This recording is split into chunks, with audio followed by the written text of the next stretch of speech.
'Cause I'm so cool. And you, and we. Hey. Hey.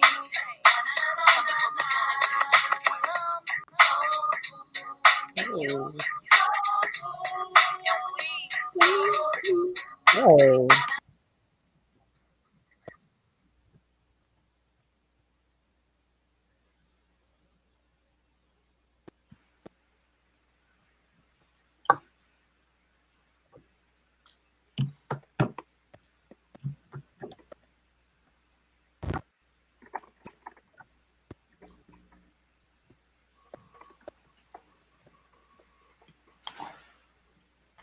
Yeah, the music just cut out.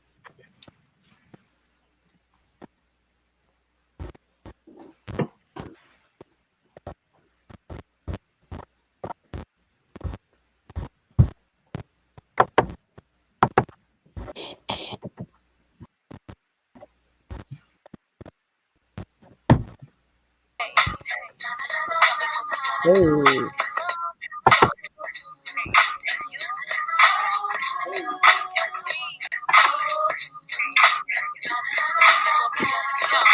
Pedal to the metal, got my girls in the whip. Headed to the bar to get something to sip. Looking hella fly, so we snapping pics. Dancing to the sound of J Mix and everybody on the floor. Now I'm dancing with you. Guess I must admit I like the way you move. 'Cause you so cool. Hey. I know you digging me, but can you keep up? I know we missing me.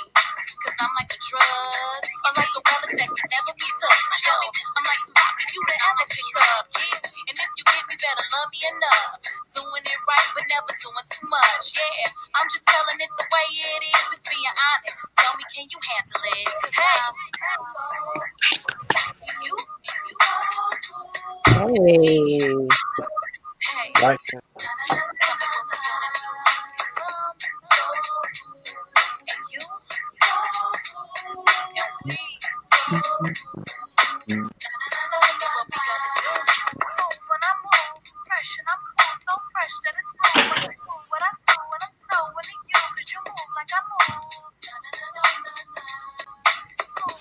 what up, Swan?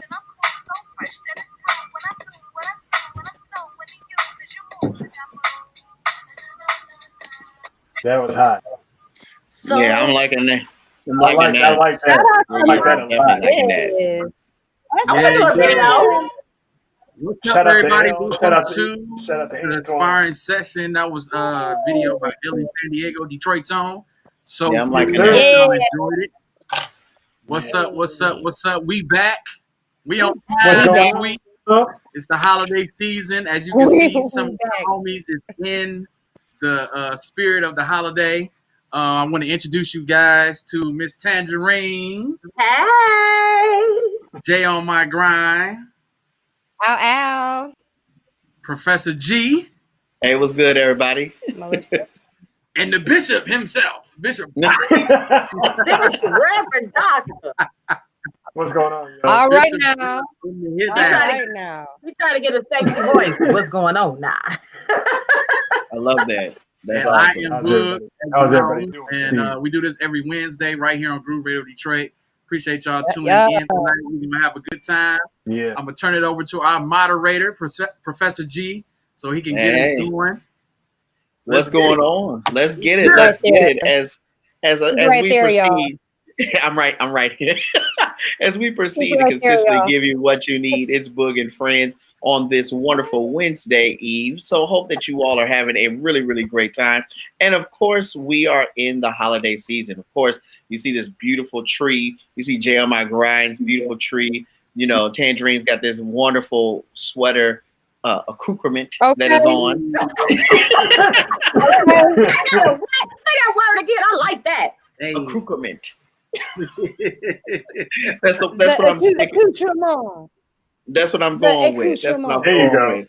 There you I go. like it. So we'll go to Jay on my grind, and I love the topic that you brought up for us today, which talks about on the 12th day of Christmas, the worst gift you've ever received would be this.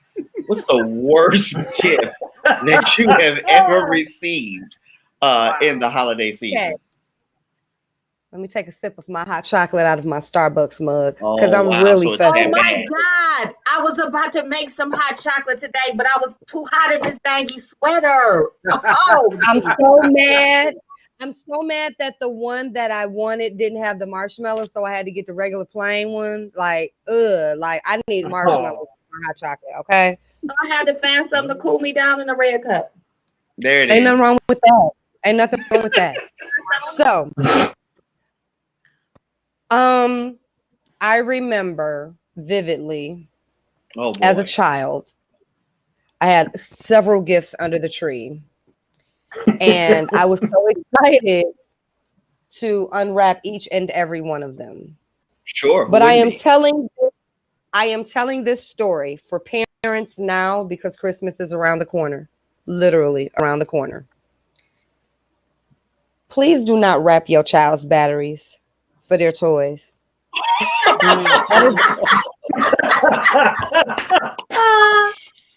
Oh, It's the worst gift you can ever give a child. I understand the importance, but the battery should be taped to the gift because the batteries come with the gift. Don't go through the Right. hassle of wrapping up a box of batteries only for me to think that the weight of it is going to be some significant gift that I am going to cherish for my entire childhood, only for it to be a box of AAA. I don't appreciate that. I That's a feel setup. a certain type of That's way a about setup. that. That's Okay. a setup. That's a setup. The worst gift I ever got. Worst gift I ever got was a double pack of AAA batteries. Can I ask a follow-up Hands down, worst question? gift I ever got. Can I ask a follow-up question? Were Sure. the batteries 2 gifts that you had received, or they just were batteries? The batteries were 2 gifts I had already received that I had recently unwrapped. So instead of having the battery the gift, it was wrapped as a separate gift with a bow and everything. Aw, With a they name wanted you to tag. know. Batteries are expensive, so maybe they really wanted you to appreciate batteries because, like, once my batteries died in my gift, that's like all that I got. Like, you don't get batteries. You know, times was hard. So, you know, maybe. I get it. Yeah, it was the equivalent of opening up a lump of coal. Like, it's heavy. You really think there's something substantial there, but then when you open it, you just left with what you left with, and you know that you're gonna get the batteries for the regular gift anyway. So why have that as a separate gift? That was the worst gift I ever gotten. Thank you, mommy. I appreciate that. I love you so much. I love you so much. Funny. I love and appreciate the time because clearly that paper could have been gone to better use. Not the Duracells. Please, parents. Yeah, Not the Duracell. Not for real. Please don't wrap the Energizers and let the baby think you got another gift under the tree, okay? Don't do that. If you get them something battery operated, just slap the batteries on the gift. I honestly think that because of the way kids' toys are built now, they will escape that. That won't be an issue. Yeah, It'll probably just pop up they do get the with a batteries cord. with. Yeah, but yeah. Unless they buy like extra batteries. And it like a almost whole was bunch. bad. And see, that's the thing. So it kind of made it look like I had more presents under the tree than I really did because a lot of things that I got were battery operated. So imagine my defeat, okay? Imagine my sheer dejection when I keep opening shit thinking that it's about to be something legit. Oh, man. Oh, It's a wow. 10-pack of batteries. That's heartbreak for a kid. That's heartbreak for a kid. Because in your mind you were like, oh, I have more batteries, therefore there must be more gifts, but you didn't realize that they was just setting it out for you. Depending on the order in which I open the gift. See, now that could be an even larger setup if I open the batteries first and it's for some shit I already opened. Okay. Now, see, in my little mind, I may be thinking there's a larger electronic to come. Okay. But no. That's for something that I opened 2 gifts ago. Okay. And then if you're gonna give batteries, at least give them to them in order. Okay. Oh, these are the batteries for that gift. If you can't attach batteries to the gift, just put them in the utility drawer, and when they and wait Dang. until you get ready to use the gift, and then splat out, whip them batteries out. But no, don't That's wrap funny. them, put a I bow can tell on that them. did something. Mama, I can That's- tell that you haven't accepted this. I did let I it go. am still Today is coming the day back you with let it. go. I really feel a certain type of way about it, and I think I might need to seek a conversation with a professional of sorts because I really feel like I was set up for failure, and it is what it is. But Well, That's- move today right along. you let go and let God, baby. It is gonna That's be funny. That's funny. Sip my So hot if you're chocolate and blue pie. So if you're in the chat room, you can always share out, of course, what was the worst gift that you received as well to join in on the conversation. So what's up? So Tangerine, what's the worst gift that you ever received? So I had to think of a lot, like, Ooh, Wow. because it was like, did I really get that gift? Yeah, I did. But I'm gonna come to a gift that I don't think they're watching, but they gave me like a crystal bowl, you know, that you set on your table or whatever. But I could tell it had been used. So I was a little bit like, did they just give me a used crystal bowl? Like, I was gonna ask about that too. I was gonna ask about the re-gifts. Yeah. you know what? Maybe they put it on their Ooh. table and put Re-gifting stuff is- in it. And then they felt like, you know what, it doesn't look nice here. Maybe it'll look nice on Chandra's table. Yep. But, you know, but then what Chandra did was put it back in the box and it's been in the closet for like 10 years. Ooh. Because, I mean, listen, 10. Not if I 10 can't get years. if I can't get the new, I Are they, don't want it. are they watching? I don't think so. It don't matter. Oh. You didn't take It don't matter. They ain't gave me no used gifts. Done deal now, right? Yeah. Okay. And you know, so that kind of did something to my soul. Yeah. Like, just Okay. don't give me nothing. Maybe it was a thought that counts, but I didn't think you were thinking if you thought I was gonna like something used. That means you don't know me. She said, I didn't think you were thinking. but you thought Wow. And I felt every bit of that, what you just said, too. I feel that in my spirit. You must not have been That spoke to too much me. of the gift you gave me was already That you. spoke. That spoke to the tiny T-Rex arms. Yeah. Everybody know me. Everybody know me, and giving me something that you already used before, unless it was That's like, no. let's say you got some jewelry on. I was like, let me have that, and you just give it to me. That's different. Okay. Yeah, Yeah. because I asked for it. Don't give me nothing I didn't ask for, and it's you. Yeah. Right. I see what you did there. I see what you did there. I like that. That's fair. That's fair. But that was it. Rock. So that was the one that took the cake. Crystal. Oh, wow. Rock, what you got? Yeah. What is You it know called? what? It's the M word. It was a Mikasa, somewhere, MIK something. Oh, Mikasa. Oh, that's a Yeah. nice brand. It is, but it had been used. Jesus. So here's my I'm question. about to say, wait. Okay. Did you Okay, happen to so see here's the my fingerprints on the bowl or something? So here's my question. And I understand your position. I respect it. But I am It had curious. been you, Jesus.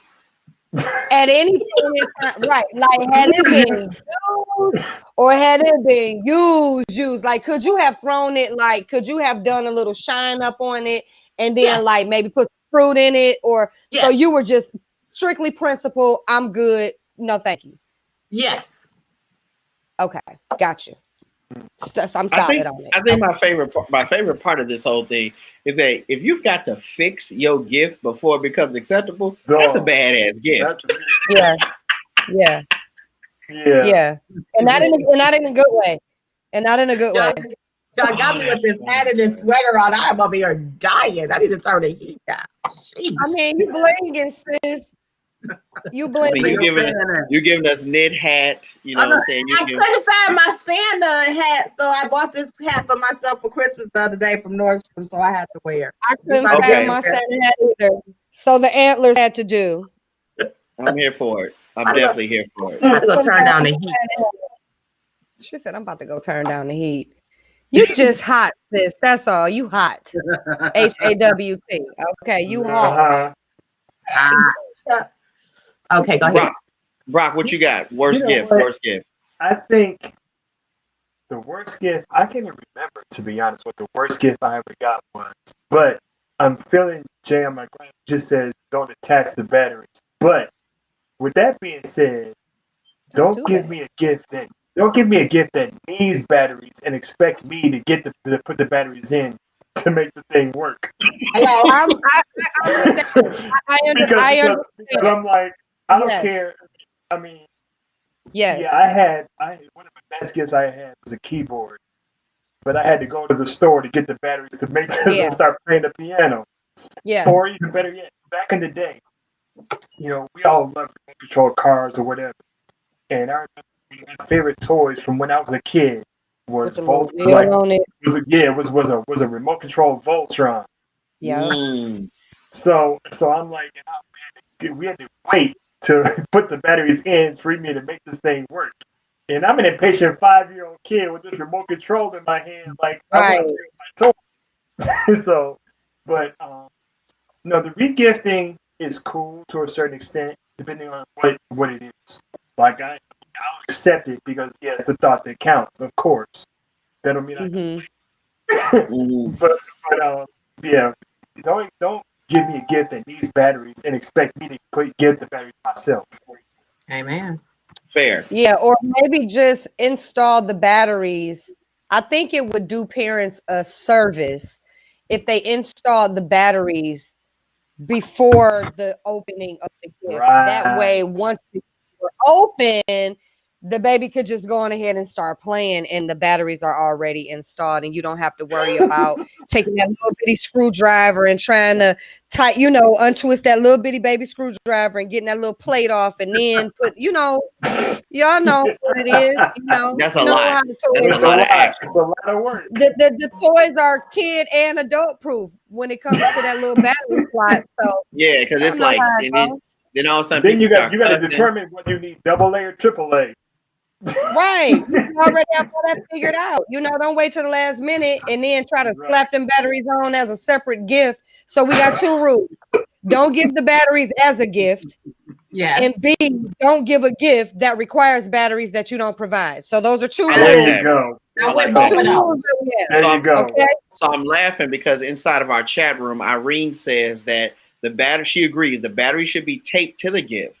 They just don't want you to think that they just don't want you to think you got an extra gift. And then, of course, and then the other thing that Irene followed up with was that the worst gift I got was nothing on a random card. Yikes. So someone basically gave you a gift card and had that 0 balance on it. Wait a minute. Yo. On Christmas. Yo. How do you do that? I don't even know. But this is inside the chat room. So Irene must have opened up, something at the office party, and someone was like, "Yeah, girl, I got you this Nordstrom gift card," and put like she had $50 on it. She was up at Nordstrom's probably going in, and she slid that joint, and it was like, "Yik." I would be so mad, and I would call that person like, the gift card you got me does not work. The good thing about gift cards now is that when they give you one, you got the thing on the back that lets you check the balance first. Yeah. Or who does that? That's what I'm saying. She didn't probably check that balance, so she was just out there living life, and then she got to the checkout, and then was like, I bought a gift card once. I bought a gift card once, right? I bought it at CVS. Sure. It was like, because I wanted to do some online shopping, and I didn't want it linked to my personal information. So it was like $300 that I loaded on this Visa prepaid card from CVS. Right. The young lady at the register, I paid for it. I got my receipt from CVS and we lost Brock. I got my receipt from CVS and everything. And the young lady did not load the money on my card. And so I was going to make the purchase, and the purchase would not go through because the money was not on the card. But I had the receipt saying that I purchased the card. She never loaded it. She never loaded the card. So I'm gonna tell you. Can I tell you what did get loaded that day though? Her pockets got loaded. Yep. No.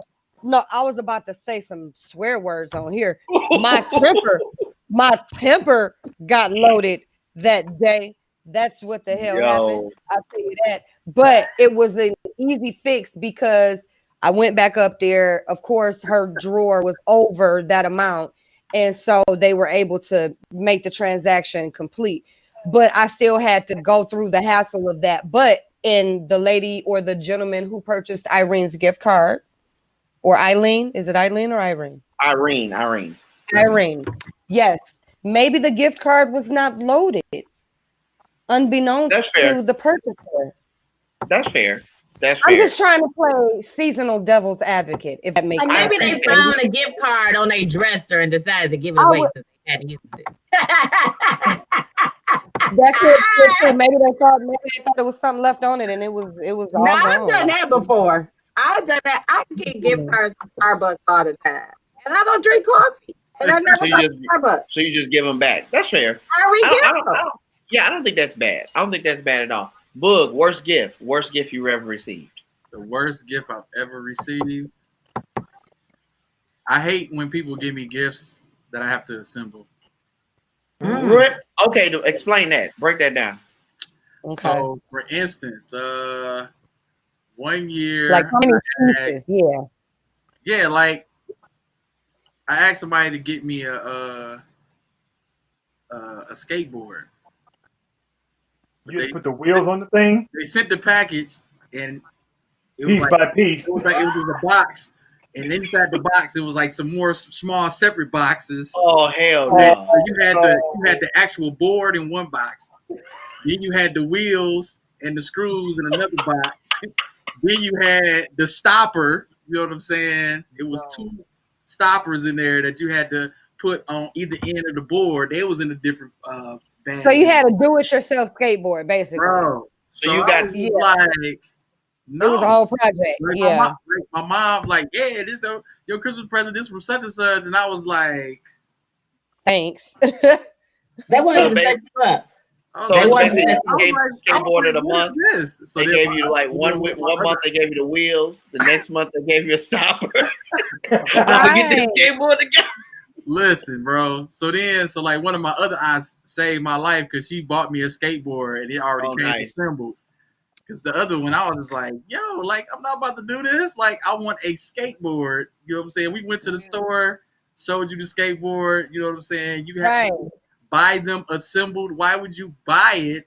And then I gotta assemble that mother. And I'm like 9, 10 years old. I'm not about to assemble no doggone skateboard. Yo, they were setting you up.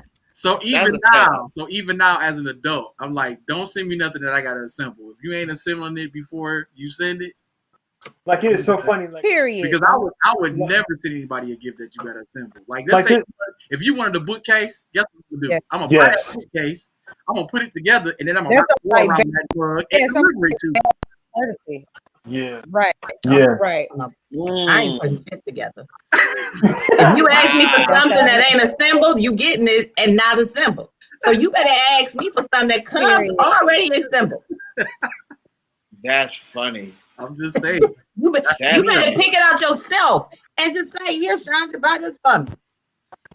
So I think the only exception to that was, would be if you shipping it to somebody that don't live in the same state. But I still wouldn't want to send you a gift. Okay, that's different. You gotta spend time and assemble on Christmas. That's I ain't gonna lie, that's just funny as hell. Unless that was an understanding, unless it was something that you guys had a conversation about, and you like, listen, I know you need this crib. I'm gonna go ahead and gift you this crib, but you're on your own on that. Now that's something different.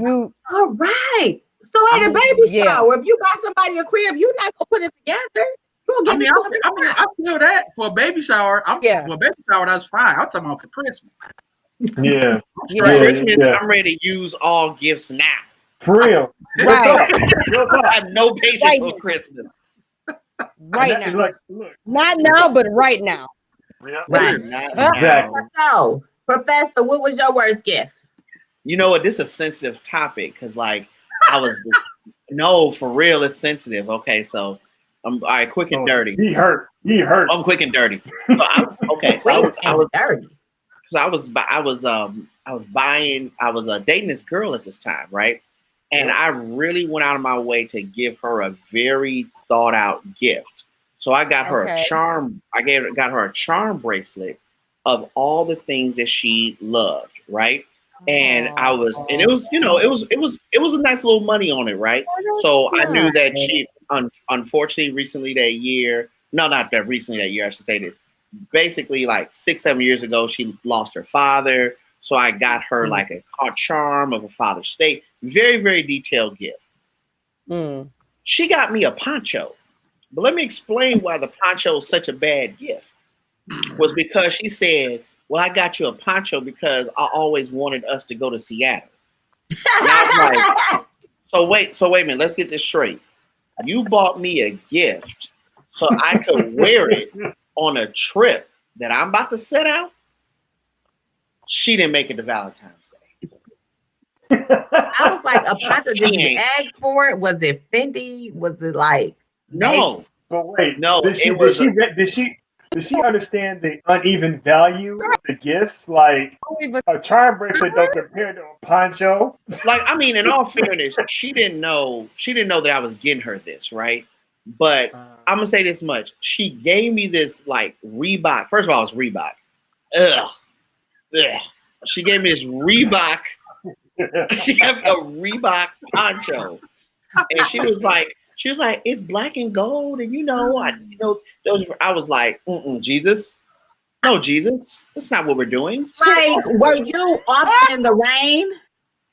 No, it wasn't like she gave it to him. I know, but I'm trying to really make more sense of it because I'm not going to can't. I don't think you can. You can't make sense of it. I don't think you can. She really thought that was the move. She really believed in herself. And I looked at her and she was like, I love my bracelet. And she kept looking at me and I politely had, folded the poncho, put it in the box. Like it was just nothing I could do with it. That's a re-gift for sure. This wasn't when you were G from the 313. It had to be when you was Gianni. No, it was. But it was when I was. Great question. So the poncho was given to displaced citizens in the nation capital because I really want them to be safe. And I mean, it's a nice thing. So I wasn't like about to like tear it up or cut it up or like try and get like gift exchange it. I was like, nice work. Let me give it nice away. Work. Look at you. So, but it was funny because like, I saw her like later on, and she was like, I always wonder why we broke up. And she was like, was it the poncho? I was like, it was the poncho and some other stuff. But the poncho was like and cherry on the sundae. And the camel walked in and ate the sundae with a broken back. I was like, this is done. You're done, son. Cherry, camel, back, everything. Everything. You're not gonna be able to do it. He said, "You're done, son." Not gonna be able to do it. Funny right there. Wait. Then again, when's the last time you saw anybody wearing a poncho? That was my issue because it was such a selfish driven gift. Yeah. It was driven with the idea because she wanted you to take her to Seattle to wear it. Is that what? Yes. Wow. Yes. It was so calculated. That was planned for sure. Because now I'm like, so what am I about to do? So anyway, speaking of like the whole interesting thing about gifts and when do you know? Okay, now this is very important because we in this season and this is really my question. When do you know it's okay to buy someone a gift that you've been dating? Woo! Got hot in here. When do you know it's the right time? You know what? Before we answer that, we're gonna shout out our sponsors real quick. Okay. Shout out to She's Press Nails. Woo woo! Come on. There it is. Come on. She'sPressNails.com. Make sure y'all go visit. Ladies, it's the holiday time. Get yourself right. You get tightened up. All Get type it of And we are styles, coming all out. types of colors. We are coming out with ready to ship sets at the first of the year. So those are okay. where a standard size, small, medium, and large, they will be already pre-made, and you can have them shipped out within 2 business days. Okay, I like this. That's dope. I like this. That's cool. a vibe. And I will say something. I have seen her live decorating and designing the nails. It is so like fascinating to watch. Thank you. I love it. Super dope. It's Shout cool. out to She's Press Nails. Shout out to She's Press Nails. So Nails. That was your jam. You need to make sure you stay connected to Tangerine. You know, Yeah. She's Press Nails. Follow her on Instagram, She's Press Nails LLC, right? Yes. Follow at She's Press Nails LLC on Instagram so you can get the scoop. She'sPressNails.com. Make sure you go there. Put the orders in. The holiday is here. Things on the go. So don't wait. Don't wait. Love it, Jay. I'm gonna say. Don't wait. Also, I love it. RedLightReadings.com. My lovely wife, who is a sponsor of the show and the radio station, as a matter of fact. But shout out to her. So if you're looking for a tarot reading, you need some counseling, you need some mentoring, you can go ahead and check out her website to see the services that she offers, redlightreadings.com.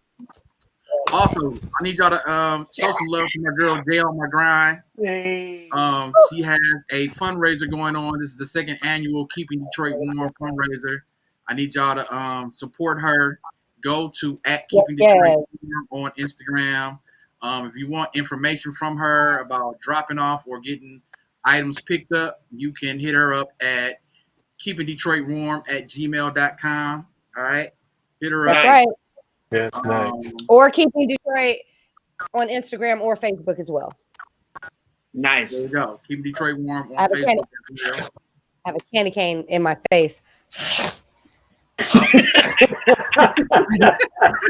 don't know what else to do. It's a whole situation right here. So I just wanted to talk about. I love how you took advantage of that and was like, let me just go ahead and just take. There it is. I don't know. It's a whole. I love it. You know, my box right here. You know, my box. We lost that dream. Hopefully, you come right back. so who's gonna keep their boo warm this holiday season with a gift? And when do we know it's time to buy this gift? What are your thoughts on this? When is it the right time to buy someone you're dating a gift? Is it a certain type of months? Is it a feel? Like, is it heat check? What are you going with? With me, first, I think with me, it was more of a feel thing. Because I didn't put like a script or a timeline because I didn't want to think too hard about it. I knew what I wanted to give her, but it was like, it wasn't a question of when. It was just it wasn't a question of when should I do this, when should I do that, because I didn't want to think too hard about it. I mean, it's the holiday season. She was my girlfriend at the time, so it was a no-brainer. It wasn't a question of if or when. I knew I was going to do it. So I mean, it was just, but it shouldn't be a question of when, to be honest, because it shouldn't be. Because if you really want to do something special for someone special, just do it. So I have something a little different. Okay. Because you said it was your girlfriend. Now, to me, the expectation, if we are a couple and or married, girlfriend, boyfriend, then it's no thought about it. But no, you're right. But as far as me, there was no expectation because it was relatively new. You know what I mean? So it wasn't like, oh, she expected something from me, or I expected something from her. No. It was just because I wanted to do it. Well, I'm an expector. So if we go together, if you my boyfriend and I'm your girlfriend, you gonna give me a gift and I will get you a gift. Well, and also, her birthday was just 3 days ago. So it was like, okay, we did the birthday thing, and now it was Christmas, so I was like, yeah. So it was like, No. but Not no one gift. Then you give me two small No, gifts. I'm separate. Yeah, separate them. It's two separate occasions. It's two separate occasions. One is Christmas. Yeah. Definitely. I was getting but, mad. no, it wasn't relax. You gonna give me two gifts regardless. Tangerine, like, those is 2 separate days, sir. Hello. Right. No. 2 separate days, 2 separate gifts. Yeah, but period. Really, I don't think it's a question of when. It's just it's a feel thing. It has to be. You have to feel it. You have to feel it. You have to be motivated to do something like that. Feel it. So I'm gonna be a little different because I'm gonna say if you're dating somebody, that's something to really think about because everybody you date, may not get a gift. So it has to be like it's somebody that you're kind of like really when you like it, yeah. Right, but then do you ask them like, so are you gonna give me a gift? Am I getting you a gift or we don't do gifts? I need to know. I'm not about to bag gifts. I don't think you have that conversation. Yeah, it has to be organic. It has to be organic because first of all, I didn't do it just for the sake of her reaction.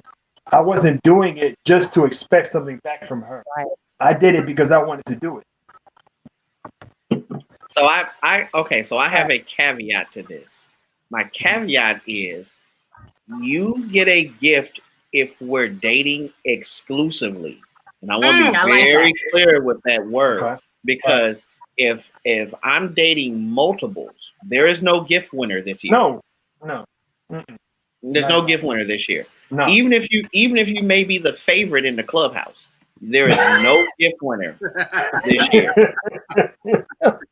I'm just saying what it is. And by the way, if you have an opinion about this topic, of course, join in, of course, on Boog's page or of course on Groove Radio DT as well, so you can join in on the conversation, so we can get your opinions as well on this. All right, but yeah.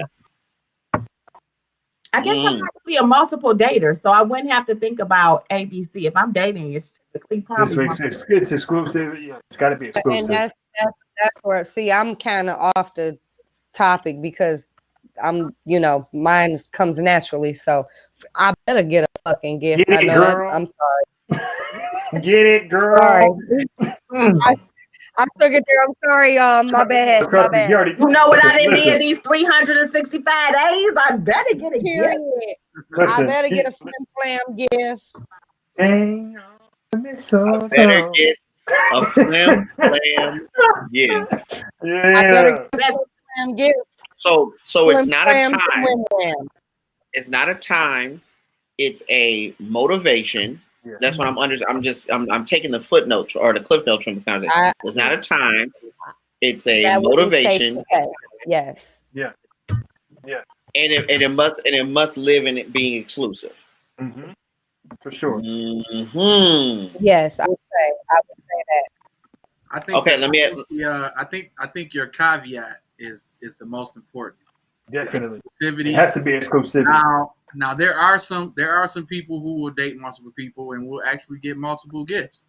Hey now, man, if your pockets can do that, and you trying to see, some people might be testing the waters to see if I give you a gift, if I'm actually getting something back, or they checking to see what your response gonna be if I'm giving you a gift. You know what I'm saying? Because I know people who was like, I don't want a gift from this Negro.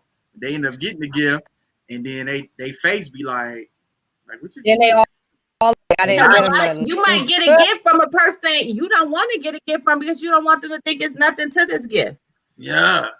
So sometimes I think it's like you have to have that conversation, even if it's like, hey, I know we've been dating and Christmas coming up. I want us to just chill, no gift, because if somebody gets you a gift, they feel a type of way. And if I'm a recipient gift, I may be giving you like signs that it can be more, but I don't want you to think that. So I'm gonna tell you in advance, like, we're not gonna do gifts for this holiday. That's just true. That's true. So I will say this: I had a friend. I had a friend, but it's one of my friends when they were dating would give a gold, silver, and bronze gift when they were dating. And I used to laugh. I'm like, bruh, that's very interesting play. He was like, hey, you know, and depending on their worth. Is that what that means? Depending on how he valued how they thought the relationship was progressing. He ranked them. Yeah. Okay. He ranked them. I mean, I get it. I get it. But I also know a lot of women that have done that as well too. Hey, you get the gold medal gift, and brother, this is the gift card. And or a card. Wait a minute, I'm laughing at this. Leah said, just give personalized toenail clippers. And I do nails, so that'd be kind of thoughtful. Like, here, I wanted you to keep them double. Personalized. A little manicure set. That does make sense for you. That makes sense. Oh my God! So it got to be a set though. It got to be the fingernail. Yeah, it got to be a set. Where are you getting these messages? Because I don't see them. It's on Facebook. I'm just following their Facebook. Yeah.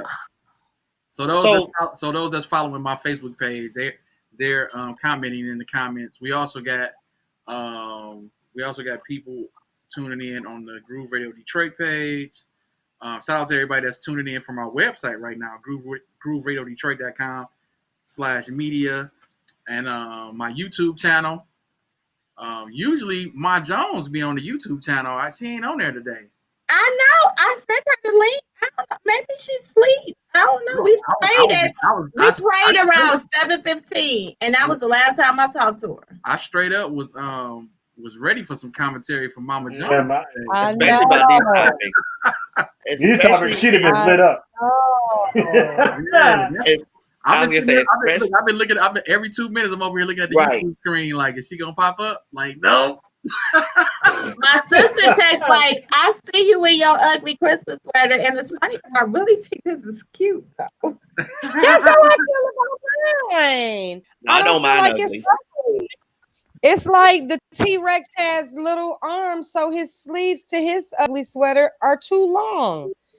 So he's like, "That's funny." Get into it.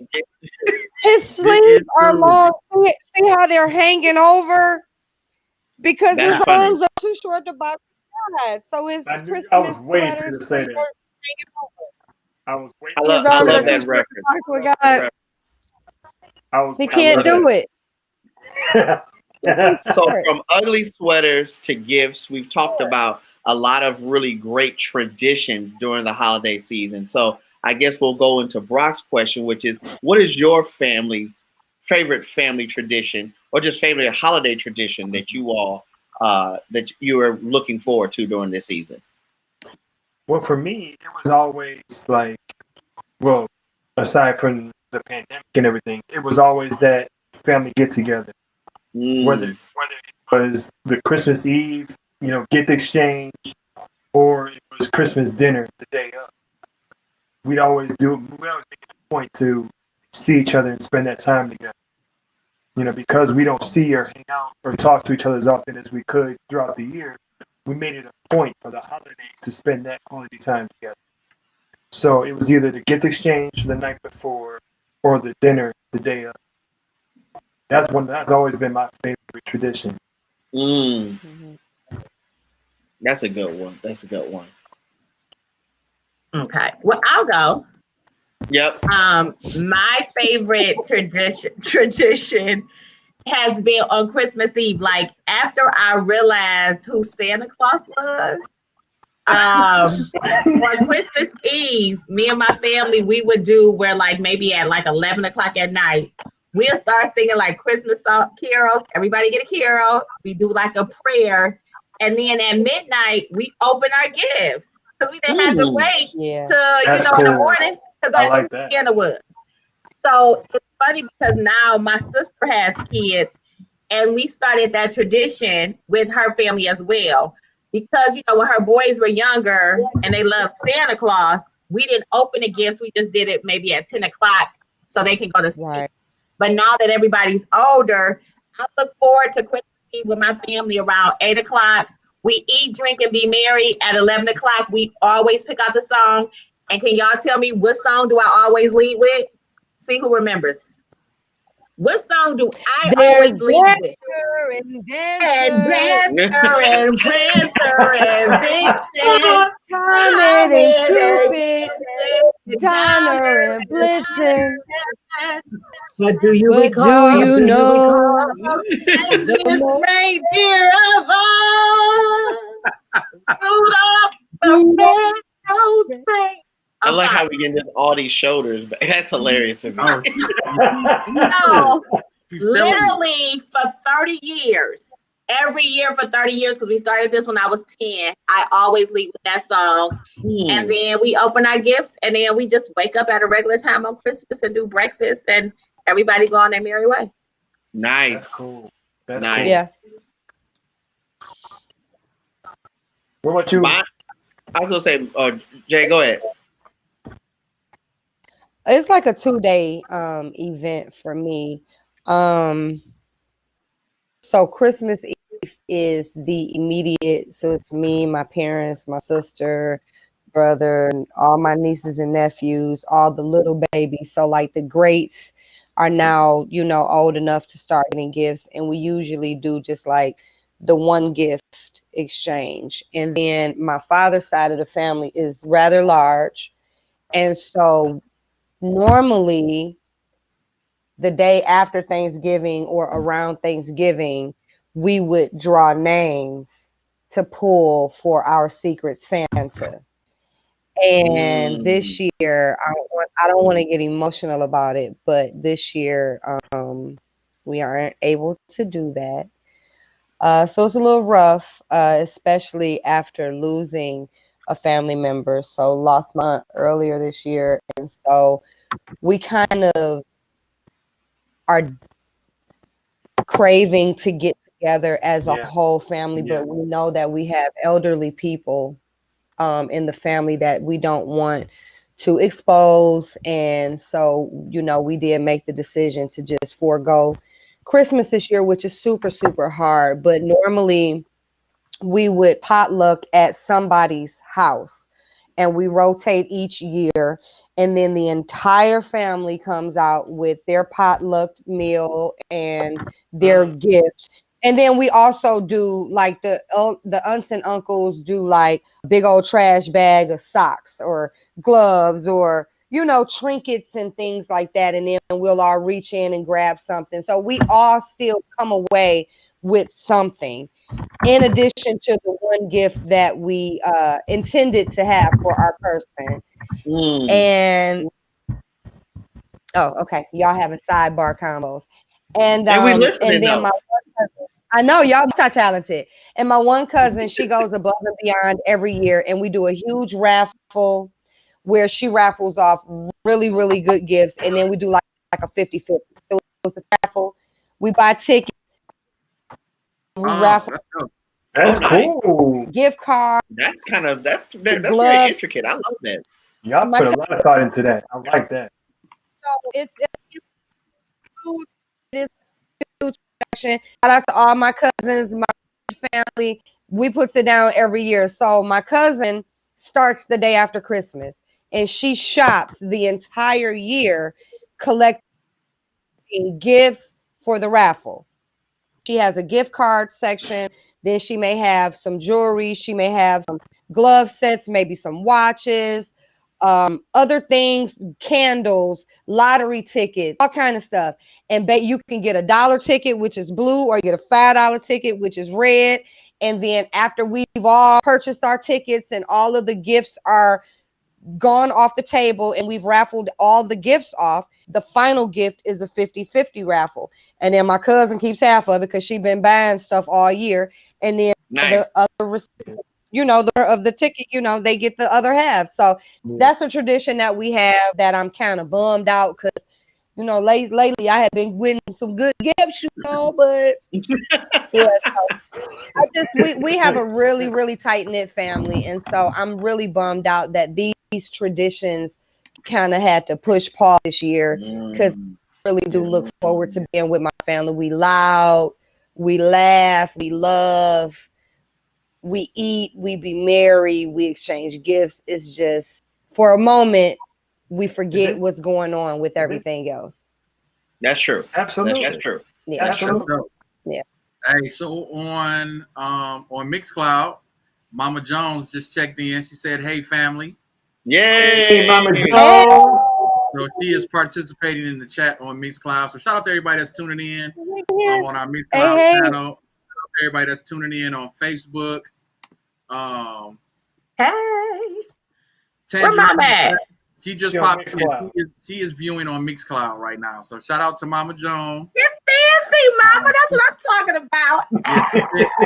She says, You Merry missed my Christmas. song.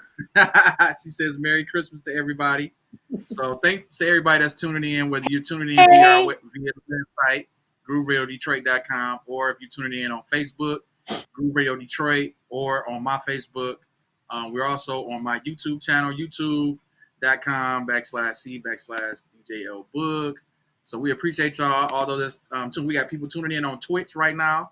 So shout out to everybody that's on Twitch. This is the Sparring Session with Boog and friends. Yeah, man.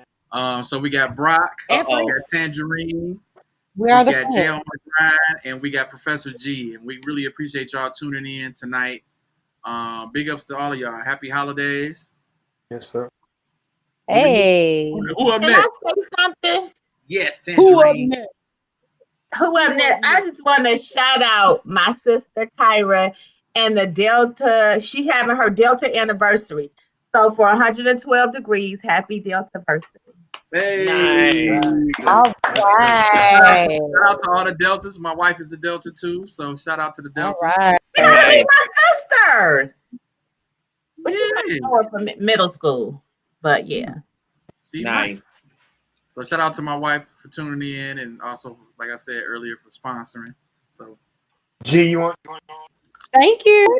And would just say to say, red light readings, they are the bomb. I am not only just somebody to say that, I am someone who has had multiple ones. And I love her clockwork reading, where you get it for the whole year. So yeah, you can get your birth chart done. Down. Yeah, so shout out to Vaughn, yo. if you interested in that, Get down with the check her out. Okay. Make sure y'all check out she'spressnails.com, y'all. Yes. So And get into it. fellas, if you got a lady and you want to tighten her up, you can get you a She's Look at Press that. Nails kit. I like how it just Look came at that. dancing in. this is one of the ready to wear sets. We getting them all ready, so y'all can Get like into it. Get into it. Oh, You hey, see that? Tangerine, your mama said she heard the Rudolph the Red-Nosed Reindeer. She heard it. Oh, and I talked about that tradition, Mom. I love you. I can't wait to see you. I've been in quarantine. I miss you. Aw. So shout out to Mom Jones for tuning in. Shout out Hey, to Mama Mama. Jones. She's been tuning in every week, so we appreciate you. We appreciate you tuning in. I know, faithfully. We love it. Thank Yes. you. We love it. Shout out to That's my everybody boo. that's tuning in on Facebook. My girl Leah said earlier, I actually meant to chime in earlier. She said, me and the cat are going to roast marshmallows and mice at a bonfire in the park. Sure. And mice. Let's get it. Not mice. She said she wanted to participate in the I just want to participate. That's my favorite part. I just want to participate. That's that. That's all that. We love So it. shout out to Leah. Shout out to Leah because she got 3 shows on the station right now. Hey, Leah, get with it, yes, boo.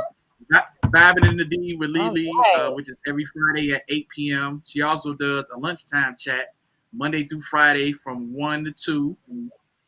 Okay. And she has a show that she does on Saturday nights with her girl Nissa. It's called Goddamn It with Cheese. That's every Saturday night at 11 p.m.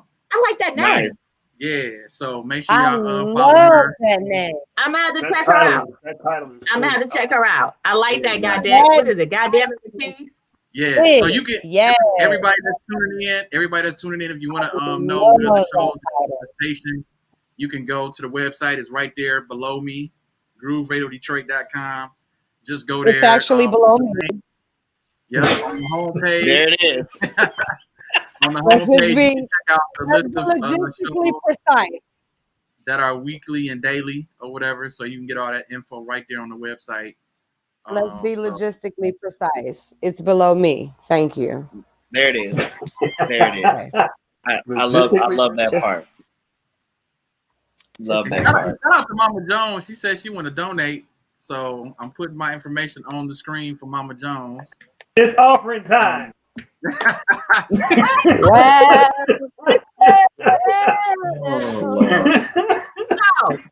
out the election plate. You can also donate directly to the station though, which is PayPal. I know Mama Jones said Cash App in her that face. Her post. But, you know, you can donate directly to the station. Bring out PayPal. the election plate. If you just want to give it to me, that's fine. It's going to the station anyway. Put it in my hand.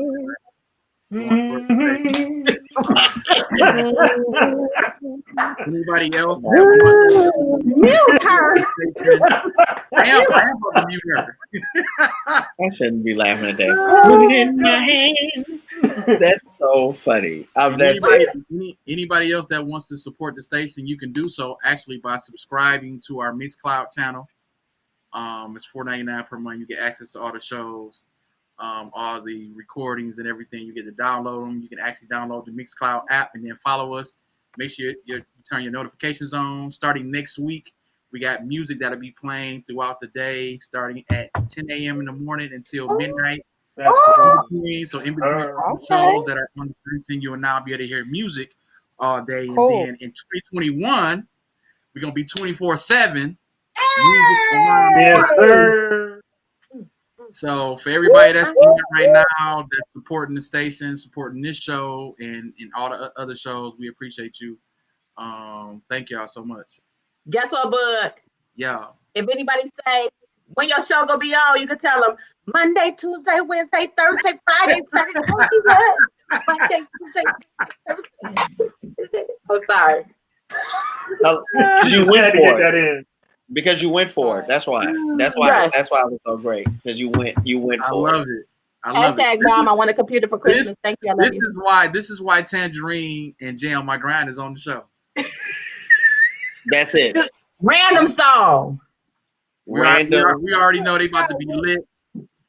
We have musical Tourette's. I do.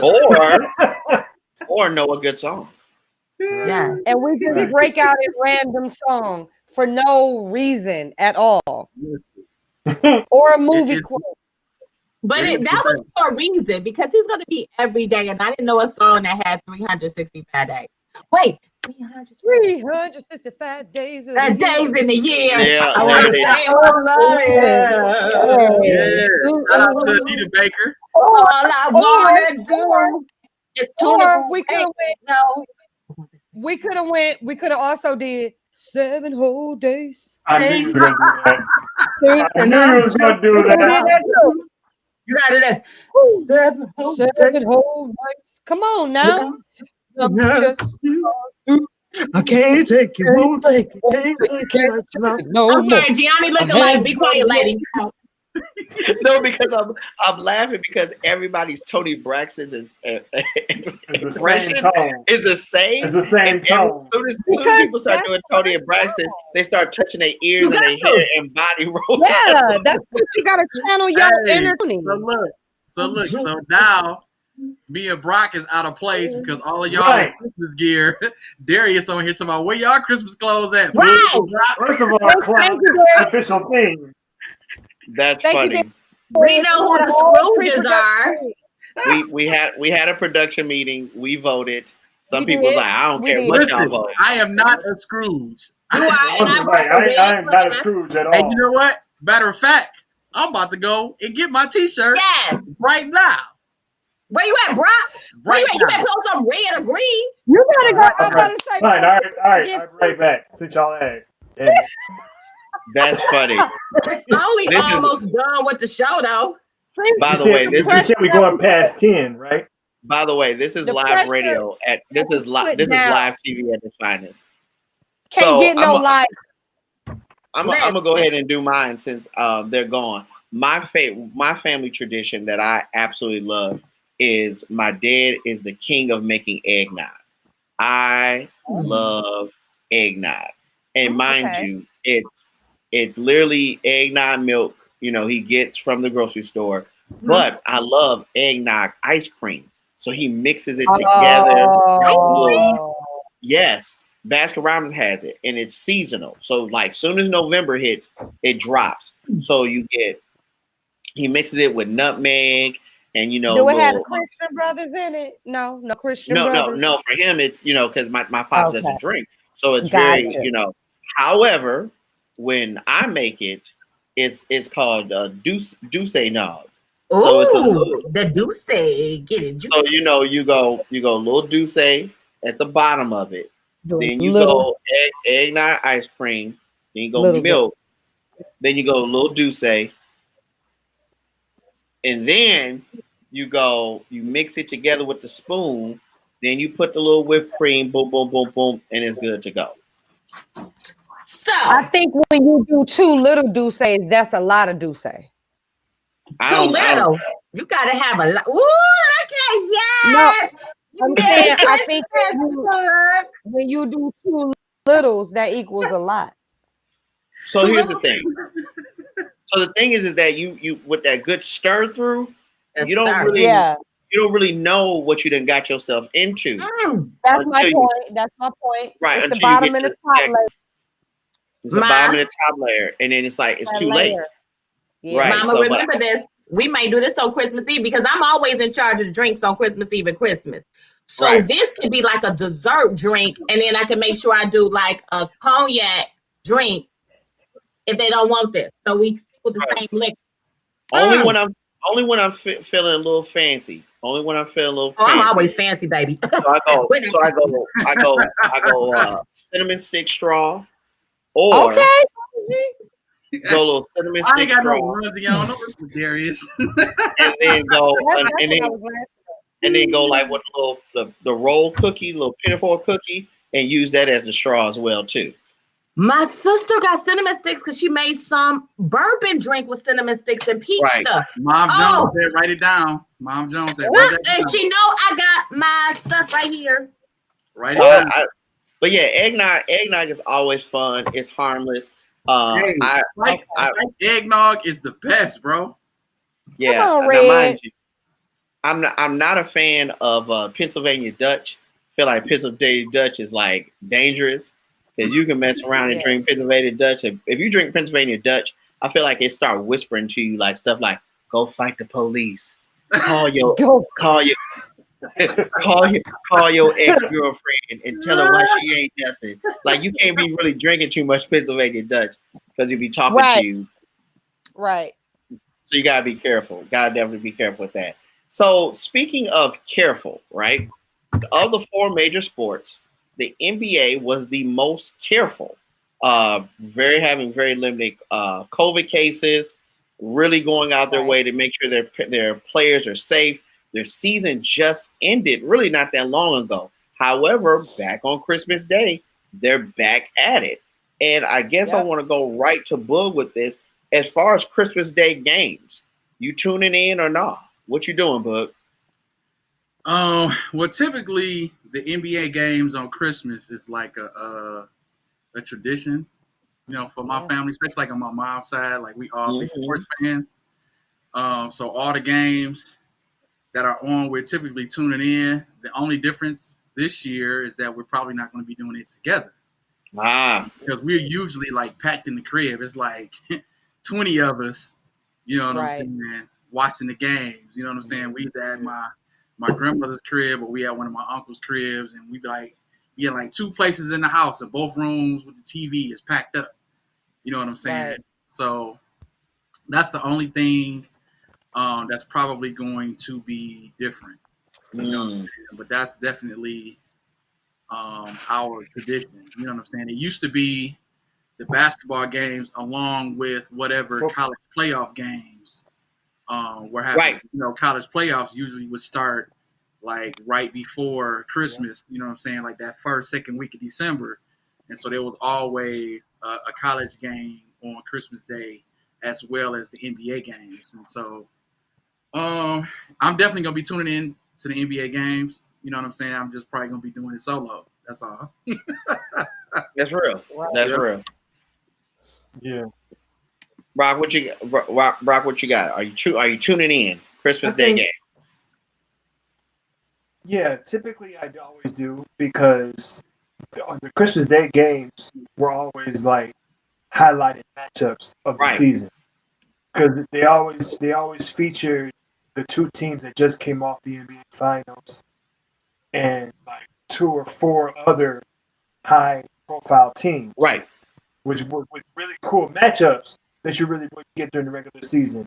So, yeah, I'm tuning in because it's interesting to see who's affected by this short layoff and how they're going to, people that we haven't seen, like Kevin Durant and Kyrie Irving are playing, I think. Brooke is playing. Yeah, they are. So it'd be cool to see Kevin Durant back on the court. It's cool to see Steph back on the court, So, and of course, with the Lakers and everybody else doing their thing usually. But, yeah, it's really cool to see how they're going to react after a 2-month layoff. So it'd be fun to watch. It's going to be fun to watch. Ladies, y'all tuning in? Or y'all like, eh? I always do.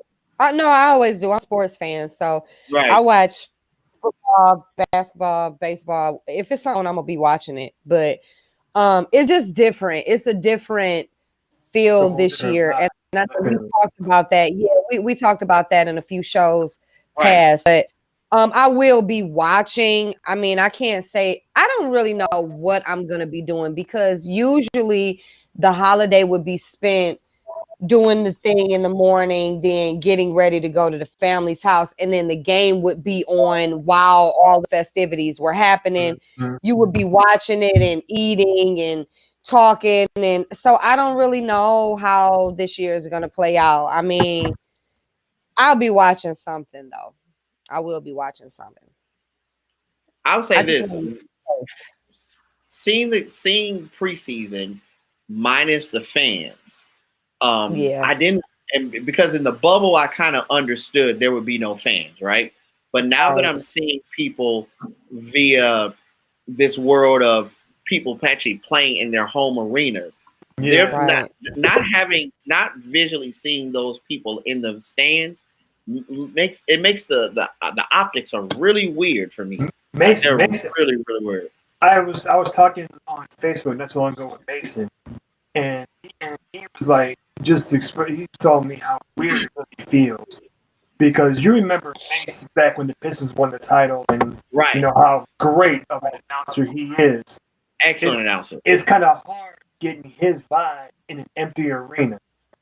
You know what I'm saying? His vibe doesn't belong in an empty arena, but he's got to do what he's got to do. That's his job. We get it, but it's gonna be weird. It's weird, but again, it's gonna be fun to watch. I still feel like sports. Many major cities depend on sports. Economic issues. Sure. I'm hoping that this turns back around where we can put people back in the stands because that means, of course, more jobs and everything else. So.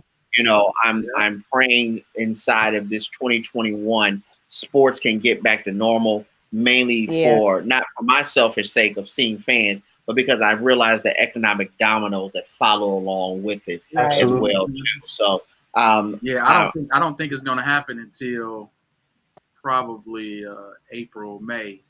Right. Seeing people back.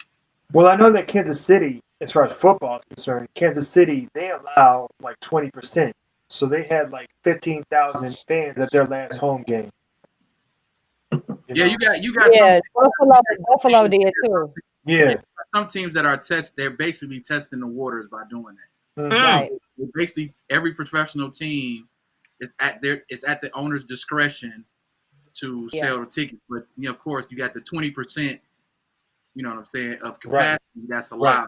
And so you can do that, but like they still have to, everybody got to get temp checks before they come in. Absolutely, that be out there long before the game even start. And Yeah. so they really just testing it because you are hoping that everybody that's coming to these games has already been tested. You know what I'm saying? And you know what I'm saying? So, I mean, the NBA can do that. I think they're going to wait until the second half of the season before they test that water because they want to see how things go with their players because now they're going to be traveling from city to city. You know what I'm saying? And I think that's going to open up a Pandora's box. I really You think already know what I felt. Yeah, I said that. Yeah. I think if the players stick to the guidelines that they've been given, because I think the NBA has probably done the best job. Right. You know what I'm saying? They ain't gonna stick around. That have been given to them. I'm not gonna shake my head and say no because I've been paying attention to the players. Most of these players, they check. With the exception of the superstars, we talking about out of 15 players on the team, 12 of them actually need their bread. Yeah, that's real. Yeah, that's real. So ain't nobody really trying to take a chance of losing game checks because I decided to be hard-headed and go to the club, or I decided to go do this in the midst of me traveling in between games. Right. Well, I was gonna say, that was one of the things that showed up. Right. Yeah. Right. So, that was one that got kicked out because they couldn't. Yeah, the house, the guard for the Rockets, and then of course Lemon Pepper Lou. He had to go to Magic City for wings. The house. They got the best food. That house. That's what I heard. That house. Yeah, he did it like right at the beginning of the bubble, and then it didn't happen again. So they was able to rein it in. But it's just a little bit different now because they really traveling from, you know what I'm saying, city to city. So it's gonna be interesting to see which people gonna test the waters. Like I can see somebody like James Harden being like, whatever. You know what I'm saying? So what LeBron gonna do? He gonna play? That's he what. ain't playing until February. LeBron ain't missing no games. He ain't playing until February. But you know what though? I'll say this for what it's worth, and I don't want to live in sports too long, but the best thing that ever happened to LeBron James inside of the NBA season was the fact that it was going to go into a bubble, because I feel like for players like LeBron, he lives and dies by basketball. The making movies, the commercials, the radio stuff, that's a distraction. That's a distraction to him. Yeah. You tell, like, honestly, if think about it, if you're really passionate about something and somebody tells you, hey, bro, you're going to do this every day, then go back to your room. I was like, as soon as I knew that was going to be the setup, I was like, man, the Lakers got this. But think about what he did. Think about what he did. Yeah, think about what he did leading up to this season, though. The $1 million in workout equipment sent to his home. $1 million in equipment. Yes. Yeah. He spends all Peloton. No, he spends $1.5 million a year just on upkeep. On his body. Yeah. On his body alone. So you talk. He is $100 million. He got cryo chambers. He got ice tubs, hot tubs, sauna. And he said it. He's at 35 years old. He's in the best shape of his life. Yes, he is. And honestly, aside from the season that he was in Miami, this was the best I've seen him. Yes, it is. This is the best I've seen. Ain't he looking good? Look at him. I'm gonna say all that. Now, mind you, I'm just gonna let you know, you and Tangerine were having two different conversations. Right. Of course. Clearly. I'm sorry. Because y'all know I love LeBron. Like, he is great. Yes. I know he got this $1 million body. He has a black wife with black kids. You don't hear any mess about him. He started a school, he employed all his friends, and he like pro-black. Where does he go wrong? He does it. King James, he gets my vote for president in 4 years. King James for president in 4 years. I'm definitely for it. I think the biggest advantage for LeBron with the bubble was that is where he is mentally with the game. His focus, absolutely. So he actually did an interview over the summer on his homie's podcast that's on his Uninterrupted I love platform, that. right? I love that. And so he admitted it being very difficult for him because really he's a really big family guy. So although basketball is like his life, being away from his kids for 3 months really was like hell for him. You know what I'm saying? Yeah. So he actually had to put more into mentally, and working on his mental to stay sharp. Yeah. You know what I'm saying? Because this other part of his life that helps him create balance in his life is not there. Correct. And so there was a lot of people in the bubble who was like, it was hard. That's a good point. I got family and my family can't be here. Most definitely. And then when they finally allow family, and they need their family in order to do what they do. Yeah. And so, then it was once they got to the end of the whole thing, the people that were allowed to bring family, then it was only like your mom or your dad or your spouse, but your kids couldn't come. You couldn't have a whole family there. Right. So LeBron got his wife there at the end of the finals, but his mom wasn't there and his kids wasn't there, which is people that came to all of his games. It was hard. That was hard for him. You know what I'm saying? And so, and that's partly what they got to deal with through this first half of the season. Yeah. In between that traveling. Separation anxiety. Yeah. Yeah. Like that's real, you know? But think about this though. When he signed a 2-year deal to stay with the Lakers for the next 2 years. And in 2 years, it becomes possible for Bronny to be in the league. Call him Bronny? Oh, his son. His son. He got a nickname. His son. But so just to think about it, that puts a whole new aspect on the GOAT conversation for me. The fact that your son is playing with you in the league, that puts you on the league by yourself as far as the GOAT conversation is concerned. I can't compare you to nobody no more after that. Well, I feel like he's that he's been very honest that he is chasing Michael Jordan, which I think is interesting. And even one of the biggest chases, of course, is now he's making a version of Space Jam, which is going to be a very interesting movie. Now, this holiday season provides some of the greatest movies of all time. And I guess my question to you all is simply this. What would be your favorite holiday movie? Look at that segue. Love it. Come on, Craig. My favorite holiday movie? Even though you never asked me, because I watch it on Christmas basketball. We're going to be watching a Laker game anyway.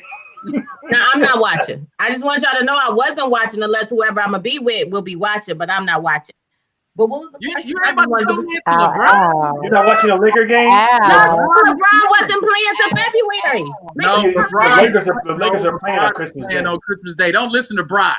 LeBron a hater. I was joking. She wrote that on her notes like no Lakers on Christmas. But I don't even watch them. Like I don't sit and watch basketball, but like if I'm with my family, if they watch it and I'm in the room, I watch it.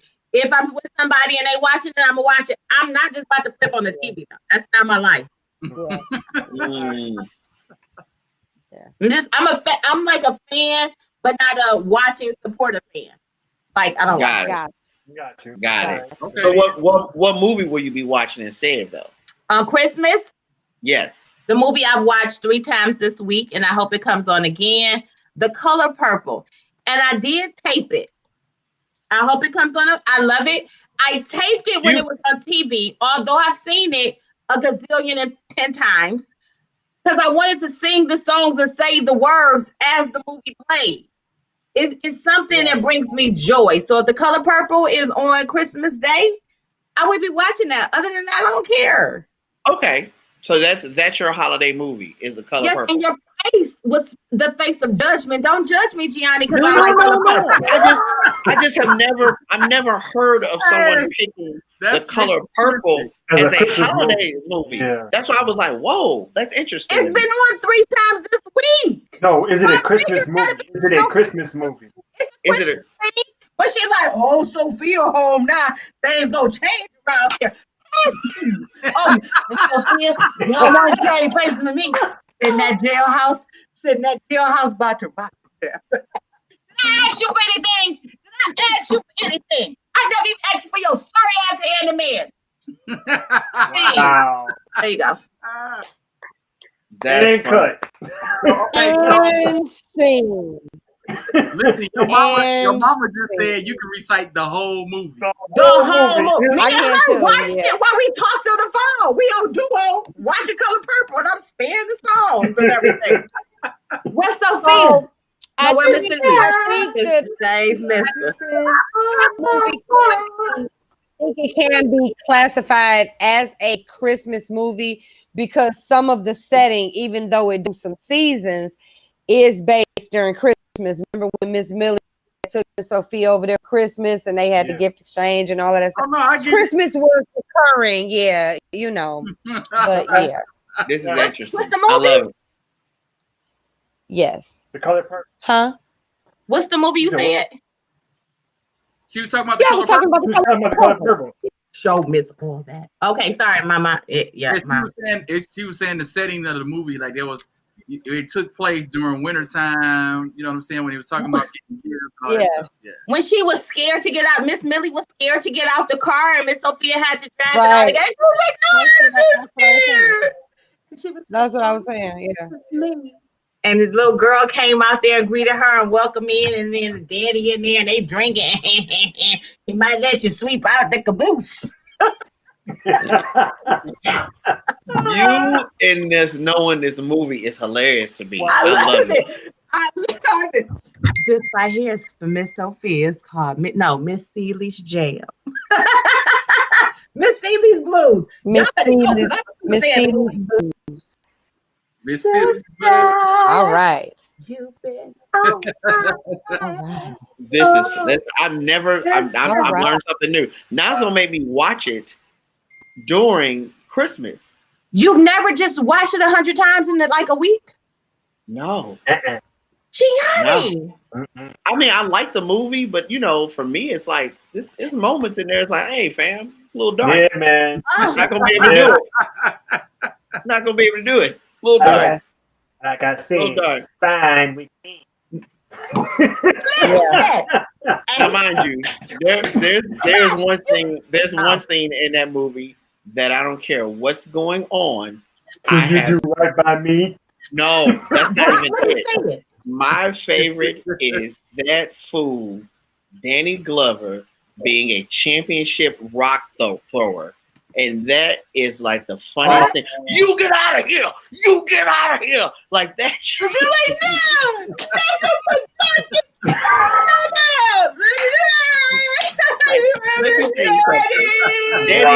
Danny Glover gives you some of the most decrepit wrestling moves and rock throwing of all time. His facial expression when he was ripping them sisters apart, I was like, you felt every bit of that. Like all that, you should have won the Oscar. You want to see it again? Do that again. You should win the Oscar on that alone. Oh, Natty, no, nothing but that can keep me from him. The way he did it, because I kept saying to myself, how many rocks are over there? Because he's just throwing. They didn't have pavement. It was nothing but dirt rock. I guess, fam. Good grief. He was just launching rocks. But that joke is funny. All right, my bad. Christmas movie. Jay, what you got? Favorite Christmas movie during this time? Mine is not really a movie. But traditionally, me and my dad would always watch Charlie Brown Christmas. Or Charlie Brown.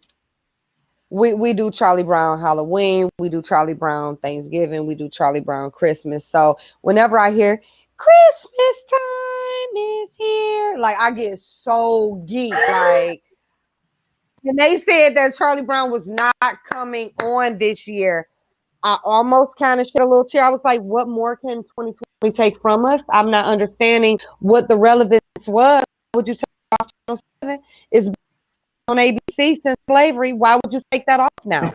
We need Charlie Brown and we need Schroeder to hop on them piano keys and do Christmas time this year, And so when Apple was like, Apple will bring it back and you can watch Charlie Brown on Apple. I was like, sure, let me pick up my phone and watch me a little Charlie Brown. I'm good now. So it would be Charlie Brown Christmas. You know what the move was that Apple bought it, and then when the backlash came, they were so embarrassed by it. That's why they offered Thanksgiving, the Halloween, the Christmas joint for free. But I don't best care believe. I don't care what they had to negotiate, as long as they I brought think, it I back. think PBS is showing it too. Yeah. I am good with that. Nice. So mine would have to be like before movie. It would have to be Home Alone. Nice. Okay. Yeah. Nice. Right. Good call. Rock, what you got? Christmas. What is it? I'm good with that. I'm good with Home Alone 2. I love 2 better than 1. But Really? Oh, yeah, okay. 2 is better than I'm 2 a is better than fan, 1. though. 2 I'm a has one me fan. rolling. 2 Yeah. has me rolling every time I watch. But I'm a one fan. I'm good with A Christmas Story. Good call. I like that one. Um, I'm gonna shoot your eye out. yeah, right. And of course the classic National Lampoons. Good call. National Lampoon's Christmas Vacation. Yeah. National Lampoon is good. Those I three, like those 3 are good with me. I see those annually on Christmas. I'm shocked. I don't. Oh, sorry. Go ahead. I was gonna say, Boog, what you got? What you got? Before I give mine, Mama Jones said her favorite Christmas movie was the original Peter Pan. This weird, Mama. Y'all We ain't ain't never just sat and watched the original Peter Pan. But she said that's her favorite. I have her favorite. Why she didn't share her favorite with me? I'm her favorite kid. Because she might know that her kid ain't gonna sit through Peter Pan. So, Mama, find it so we can watch it on Christmas Eve because I ain't seen you since Thanksgiving and I miss you. I love that. That's the Disney. Ask her, is the Disney one? Is that what it is? It's the Disney version. Why is Disney there? No, I'm just Yeah, joking. the original Peter Pan, I think, was Disney. Yeah. Yeah, I mean, I but thought it was there's like only one Peter Pan, right? Right. It's all I thought it was like a one with live Robin action. Williams. Wasn't it? Had to be one before Robin Williams. That's That's the one Hook. I know. That's Hook. That's Hook. That's Hook. Oh, right. one Peter Pan in it. Listen, your But that mama was still said the reason why you didn't see it is because she been watching it since you was a child, but you had to go to bed at 8 o'clock when you was younger. So she watched it after she put y'all to bed. Her and my daddy like, yeah, shut her to bed. Let's watch Peter Pan. And she's like, I'm so scary. I'm a rob from the rich and give to the poor. Hey, She said it's the Peter Pan movie, the original one, not the cartoon, the one with Oh, I thought that's why I asked that. Yeah, the one with Julie Andrews. Yeah, Good call. Good call. Okay. I never see that. I haven't watched that. I have never seen and watch the movies. Mama. I have never watched the original. No, she has good taste because I was wondering. I was like, yeah, okay. I know what she's at. Mama. You trying to be her favorite? Why can't I agree with your mother? If you trying to be her favorite, she already be like, he's so funny and nice. No, he not. That's not nice. Fancy. I like, and then you're gonna make that face at me. Don't make that face at me. Oh man, I need a little honey bun. I'm feeling a little What you got, Bud? Oh man. All right. I'm finished my stare off with you later. Let's see. My favorite Christmas movie. Actually, me and wifey just watched it the other day, The Grinch. No, wait. I don't think I've ever seen that. Okay, hold on. Cartoon or Jim Carrey? Huh? Cartoon or Jim Carrey? The one with Jim Carrey. The one with Jim Carrey. Oh yeah, good call. Yeah. I don't think I've ever seen the full one. So that, and then I also, which I'm not mad about it, but I love the Charlie Brown Christmas too. I grew up on that. So that, and then I would have to say yes.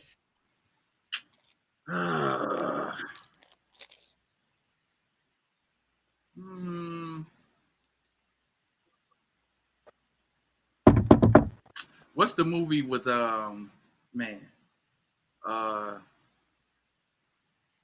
is it The Christmas Story? What you're gonna shoot your eye out? Try out. When he got the big snow Ralphie. on? Yeah.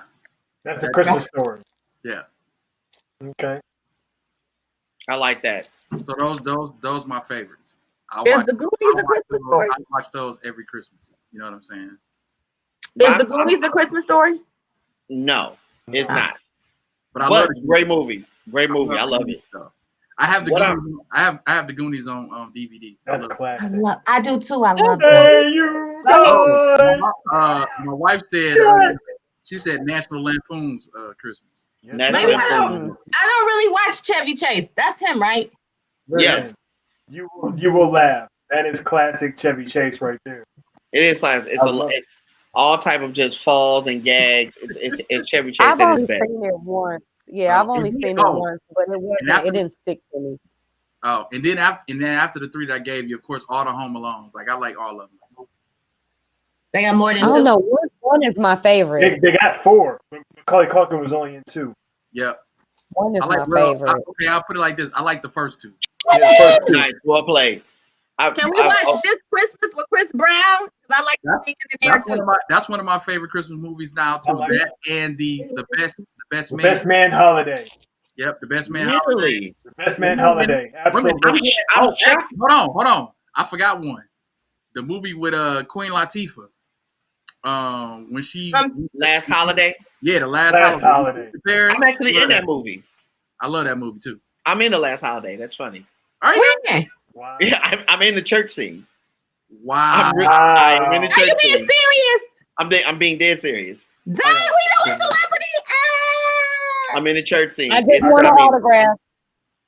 Oh, and Mama Jones said correction, not Julie Andrews, but Mary Martin. That's who the original. Okay. That makes it better. I've never heard of Mary Martin, Mom. So I need you to find that on Netflix. Netflix. About Mary Martin.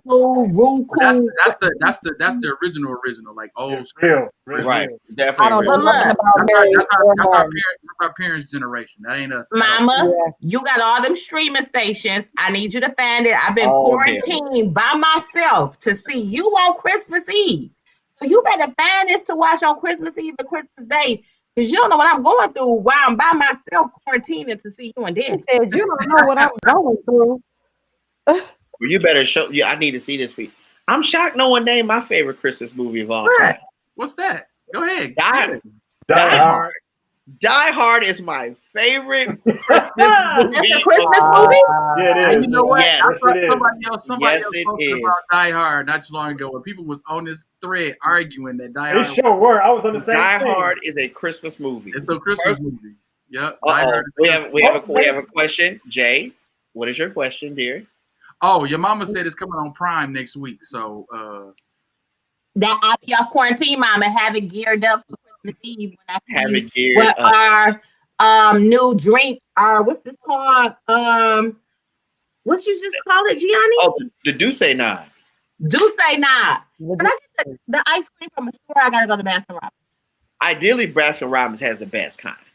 Can you buy ice cream from there like in a big thing? Yes, dear. Yes, you can. I don't have a question. I have Okay. a statement. Sure, I'm here for it. let's have it. I have a small confession to make. Uh-oh. You haven't seen Die Hard, have you? I haven't seen Die Hard at all. I haven't seen a lot of things. Mm. I haven't seen a Christmas Story either. I'm about to put Jay backstage. I'm about to put Jay backstage. But you watch Charlie Brown and you don't even talk? I'm about to put How do Jay you watch backstage. Charlie Brown? I But not absolutely.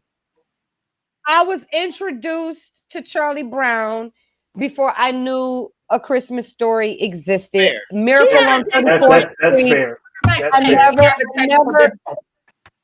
I've never seen A Miracle on 34th Street. I know that these movies exist. I have never had a desire to watch black and white movies. That is my I've never father. seen- I've never seen it. What's the one I've with the never seen black it. mother and the real light skinned daughter? And I don't even know what you're talking about. I've never seen It's a Wonderful Life. I've never seen It's a Wonderful Fourth Life. Street. I've never seen Miracle. I've never seen those Christmas, those classics. They may have been on while I was present in the home. You didn't But have a Someone childhood. else may have been watching them. I You had didn't an have a absolutely childhood. phenomenal Wow. Okay, so this is You know what? I'm not It gonna was full of Woodstock and Snoopy and Charlie Listen. Brown and Schroeder playing the piano Thumbs dancing down. and Listen, when the world open back up, I'm having movie nights at the crib. Yes, sir. Hotel is coming to the crib. I'm gonna have to because it's a lot on that list that y'all gonna be like, Jay, give me your. They're gonna be like, Jay, give me your black card right now because you should have Black seen. card revoked. No. What we're not gonna. I'm not taking your black card. That's Right. too far. That's too far. I'm not taking your black card. That's not what we're doing. You might if you find out some of the movies I've never seen. You might. We're not doing that here. I'm shocked that you haven't seen them, but I don't take people's black card. Nope. Okay, cool. I was gonna say this about Jay. Yeah, I was gonna you. say this about Jay. What we're not gonna do in 2021 is we're not gonna black people spade you, and this is what I mean by this. Black folks, like when in black families, when you find out that someone can't play spades, this is what we do. You can't play spades instead of going. Let me. It's like you have acid, like it's like someone just threw acid on you or something. Right. Like no one understands you. Yeah, like when my family members were watching Miracle on 34th Street and like, It's a Wonderful Life and all of these classics, these greats, I was probably somewhere at a party. You were outside. I was probably somewhere at a club, or I was probably as a child somewhere playing with some toys or being a tomboy or feeling like watching no black and white movies at 8 years old. It just wasn't on my list of things to do. That Snoopy up on that screen, okay? You throw that Charlie Brown with that little yellow sweater on. No. Baby. And then you follow it up with Frosty the Snowman. Come on. It's like a staple. Charlie Brown come on first, then Frosty the Snowman.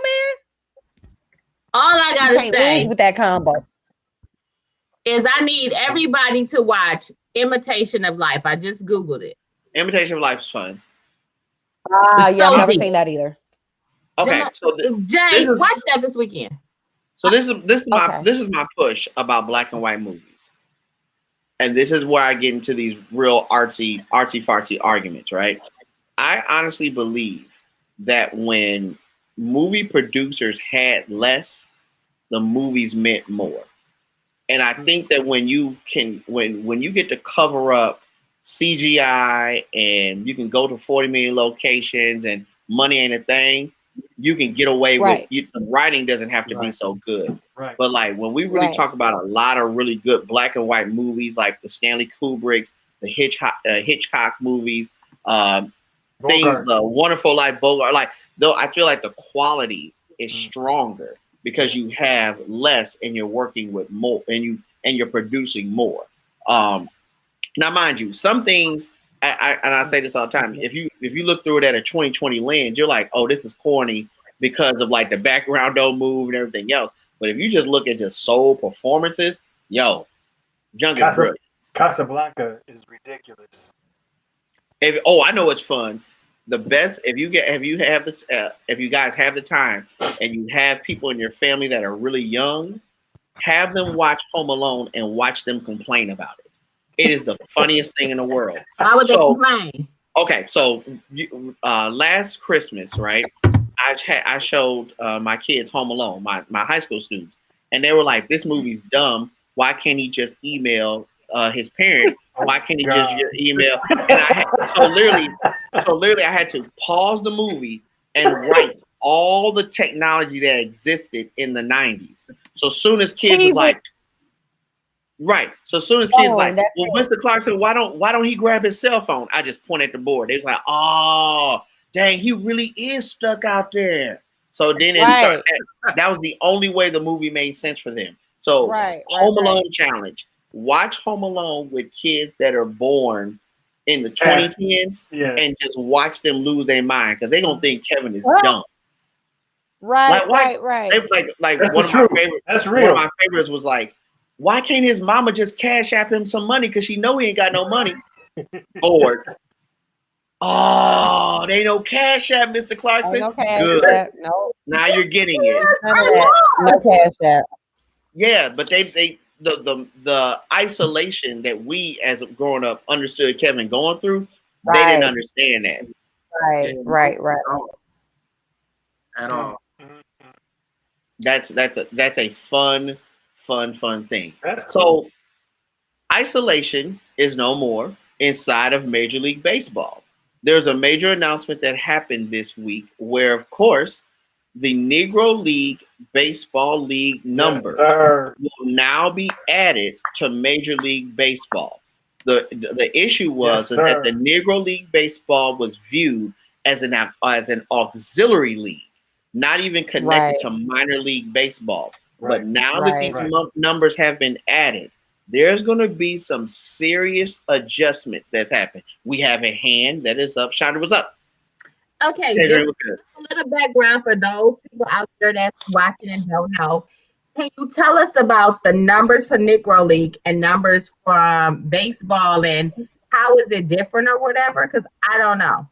Great question. So here's the thing, right? So when Negro League baseball existed, it operated and functioned, but of course, there was no white players.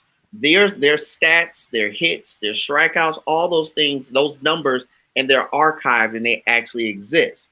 Major League Baseball for the longest pretended like these numbers did not acknowledge these numbers at all because it did not happen underneath the umbrella of what we know as Major League Baseball. And they kind of because of segregation, because of segregation, right? So I didn't know they had separate numbers, or like that baseball only used certain numbers. There were separate leagues, so there's actually like separate. There's actually like during the history, there's actually like 11 separate leagues, right? Correct. But the Negro leagues, with under the umbrella of the Negro leagues, they actually had like 7 different leagues. But correct. All of those things happened during the 20s, the 30s, and the 40s, which we know that segregation was really big. Right. So, they act like black folks ain't exist. You know what I'm saying? Mm-hmm. So until Jackie Robinson ended up being the first person to, crack the code, if we want to put it that way. Even after that happened and black players every year consistently started being added to rosters up until they got to the point where minorities actually outnumbered white players, which is how it is today. They still haven't acknowledged the Negro Leagues as legit, or they never really wanted to add them to their record books because really there was a lot of black players that did way better than their white counterparts, and they didn't want any of those things to show. You know what I'm saying? So this is like a big monumental thing, for the Negro Leagues, you know what I'm saying? Because they've had these records, and it's like, okay, you can go and view them and see them, but they kept them separate all this time. You know what I'm saying? And we got some great pioneers of the sport who were phenomenal that we never got a chance to see, and who's never been put in the limelight. So unless you really followed the Negro League, you know what I'm saying? Y'all got me want to do some research now. No, I would say this much is that, and Boog is absolutely right. Jackie Robinson was never selected because he was the best Negro League baseball player. It was the fact that he met all the criteria of being the poster boy. A lot of people don't know this, but Jackie Robinson was a 4-star athlete at UCLA. He had a college degree. He was a married man, and because of that, they didn't want Satchel Paige because Satchel Paige was too old and completely dismissive. They didn't want Josh Gibson or Cool Papa Bell because Josh Gibson was the best out of all of them. Right, and the number one thing that Josh Gibson did is Josh Gibson liked white women and had no problem letting white men know how much he was.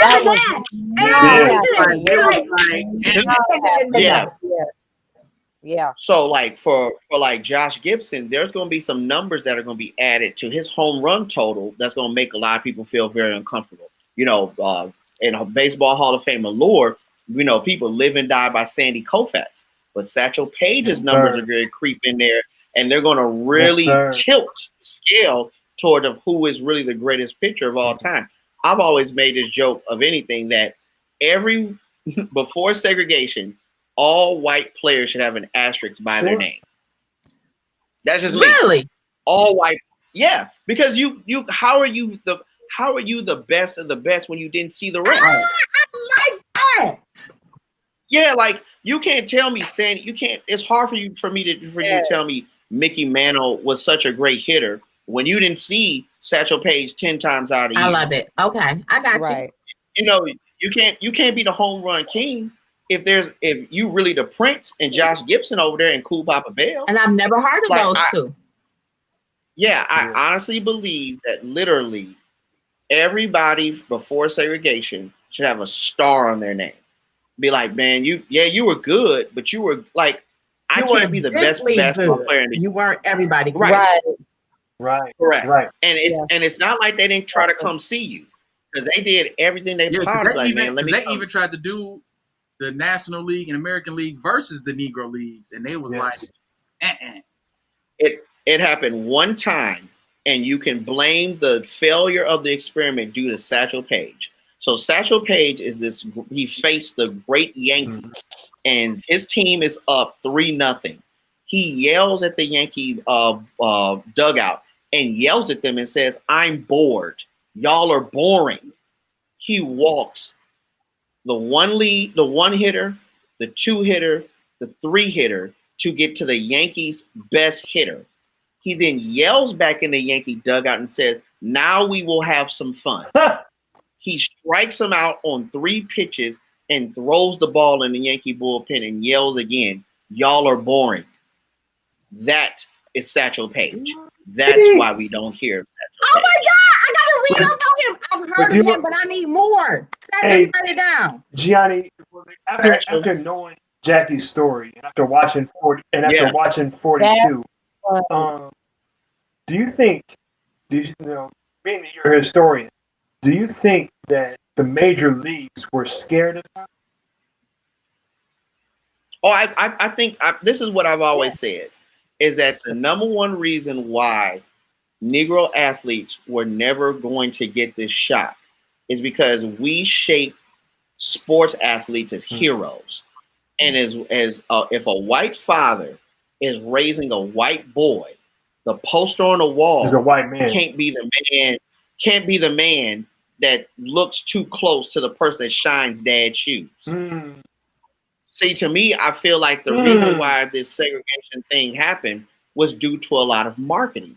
You know, I tell people all the time, representation. That man's name is Jack. That man's name is Jack Robinson. He's referenced as Jackie to give him a kiddie-like name. Really? It's a grown man with yes. His name is Jack Robinson. His name's not Jackie. His name is Jack Robinson. Yeah, but because once again, we have to find a way to demasculate or take masculine qualities from black men to make other white men feel safe. That's the reason why it is. Like, consider this, right? Jackie Robinson won the Rookie of the Year. Jackie Robinson won a World Series. Jackie Robinson is a Hall of Famer. Right. Ready? Jackie Robinson only was a sponsor for one thing, and that was Chock-full of Nuts Coffee. So you're talking about the best player in Major League Baseball at this time. Right. And even to the fact of how black men are handled in baseball. Curt Flood, which a lot of black folks don't know about. Yeah. Like, the reason why free agency exists is because of Curt Flood. Curt Flood is the father of free agency. Yep. When they were getting ready to trade him away, Curt Flood was like, "Y'all not about to shit me like no slave. Y'all better chill out." And Curt Flood personally vetoed the trade. They blackballed him from the league. His wife was a famous television actress. No, actor, because that's proper. She could play any role, so she's an actor.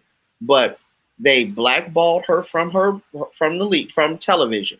He basically left the country to live in Mexico, right? And finally, because of how bad he was being treated, it took 2 white no-name pitchers to basically give the same argument that Curt Flood had, and that's the reason why free agency exists. So the reason why LeBron was able to go from Cleveland to Miami to Cleveland to the Lakers, and Shaq was able to travel all over the place, was because of an idea that Curt Flood had, which is that players should have rights in where they play. And once again, though Kurt Flood has done this, he is, and white folks are still mad at him. To this day, Kurt Flood is not in the Baseball Hall of Fame, although he was considered the greatest center fielder at in the league at one time. Damn. Wow. Wow. You didn't talk me a lot. It was to the point that I'm like, how do you know all of this? Like your brain is full to the Yeah. Did you study this before we came on? No. I mean, this is stuff that I've actually lectured on and talked about in general, because I think that all of it, us being black, right? We look at sports differently. Like we see the game behind the game, you know, and especially in the world of Kaepernick and marketing and who owns what and who's able to coach whatever. We just see the game behind the game, and these our forefathers, like the Kurt Floods, the Jackie Robinsons, the Muhammad Ali, who was the first $1 million athlete, first athlete to be paid $1 million to do anything. We know why who's getting paid and why. And I think that's very important for us. Mama Jones said it was because the white man was afraid of the black brothers. Hello? Yeah, absolutely. Absolutely. That's absolutely right. You said Muhammad Ali was the first person to be paid $1 million at sports? Yeah, so like the whole idea is that Muhammad Ali understood who all was getting paid off of his punches. Right. And he slowed everything down. He said, now wait a minute. If I'm about to make him rich, and all these other people rich, then I need to be rich as well too, because I'm the one that's making all the sacrifices. So he negotiated a way for him to be really the first $1 million athlete, where not only did he get paid for the fight, but he also understood that I need some of this box too. I need some of these ticket sales. Yeah. Y'all selling T-shirts? They got my face on it. Yeah, I need some of that money too. I want a cut of that. Yeah. So he basically, before he even walked into the ring, that check was already there. Yeah. That's why your name, Professor, because you just schooled us. I'm over here like, God. Sandra, it's so much that you don't know. This Negro League situation, though, it's gonna test a lot of things. We're gonna really find out. Where these it's gonna cause a lot of controversy. It's gonna test these statisticians' integrity. Absolutely. Correct. One of the biggest issues right now that they're already looking at is, so you have Josh Gibson, who was like the best slugger in Negro League history, but arguably the best slugger ever to play this game. Right. You have discrepancies of home runs that they don't want to count on his behalf. And you also have the situation of him being one of like 3 players that batted 400 in a season. Correct. Which means he's going to possibly usurp Ted Williams, who is like the guy of hitters. Right. You know what I'm saying? In the league. Because baseball, unlike any other sport. Yes. What did you say? What did you say, Jay? I didn't hear you. Said usurp. Usurp. Good, strong word. Yeah, absolutely. He said usurp. And that was a strong. I heard everything he said, but when he said that he would usurp another person, I was like, "Come on, thesaurus. Come on here." I love it. All those that's viewing this, I'm not just a DJ. Period. I'm just not dropping funky beats. That part. So, what position? I love when we sprinkle vocabulary. I love it. I love it. Ask your question. When he said the slugger, like what position is a slugger? Slugger is just another way of saying someone who hits. Everybody in baseball, everyone in baseball bats. Yeah. I think Josh was like a first baseman or something. He wasn't out. He was like an infielder. So I'm glad you brought that up about the integrity of that batting average. It's gonna be that with a bunch of players, and so for sure, it's gonna be real interesting to see because you already know how you're really about to now all these players that they put on this pedestal are now about to be brought down.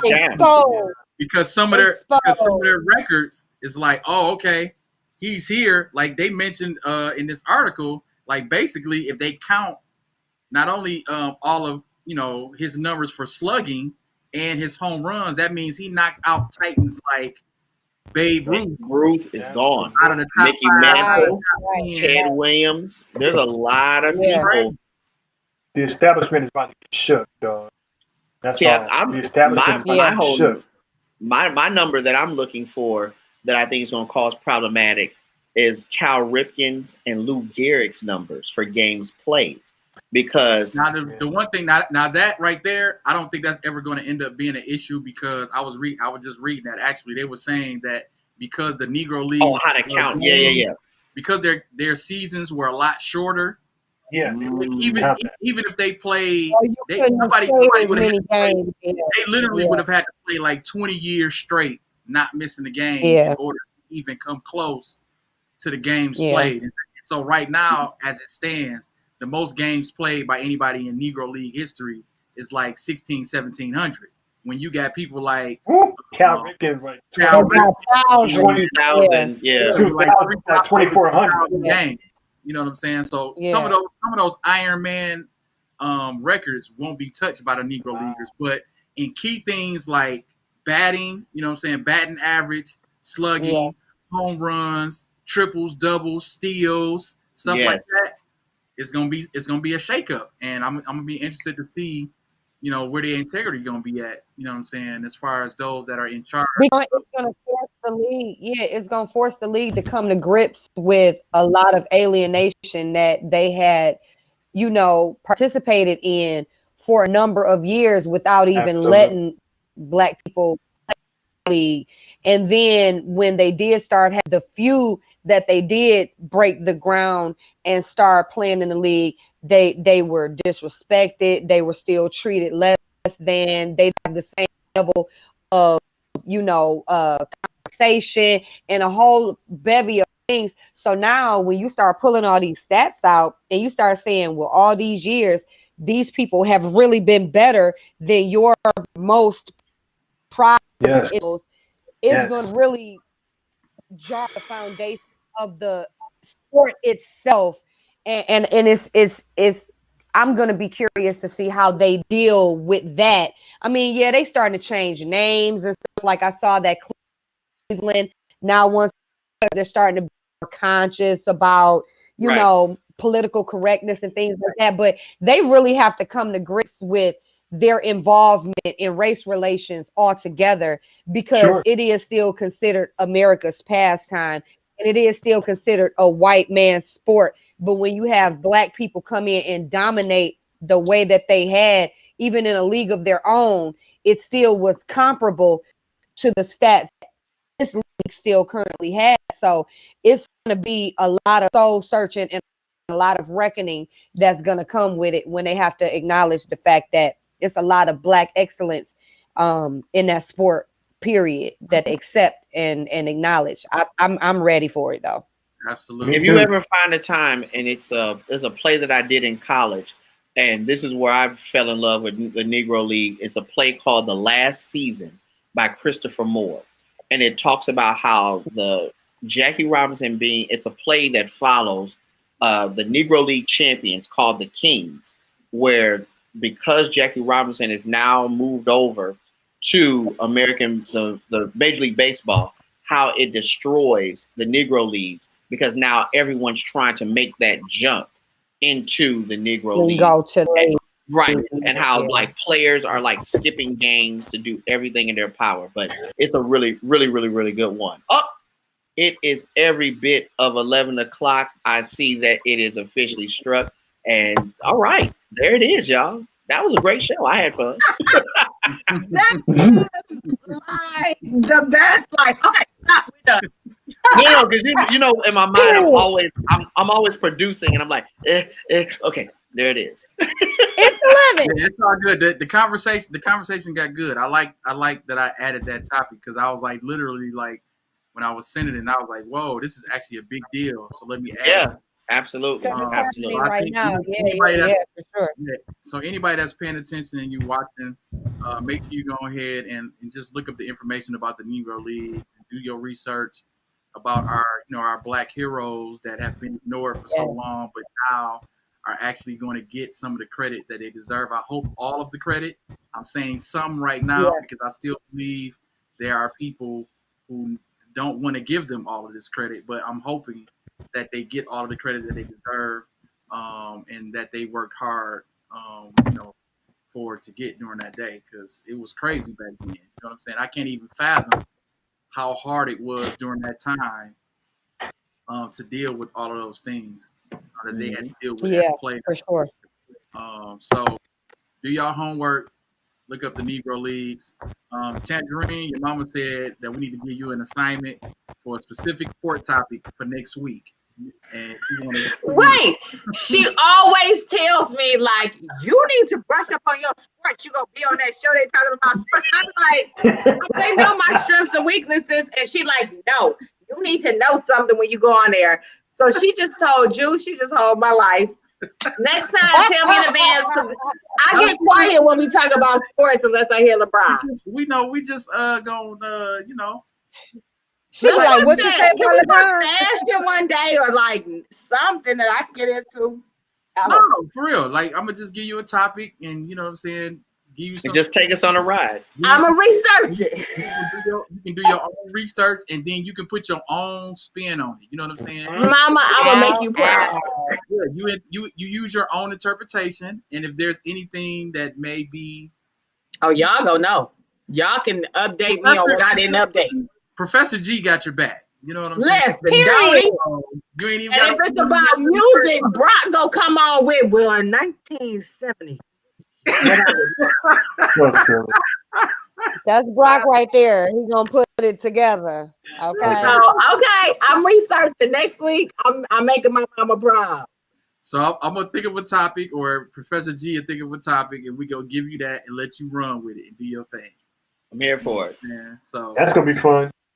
So for everybody that's watching, thank y'all so much for tuning in to the Sparring Session with Boog, Professor Brock. Where's our outro music?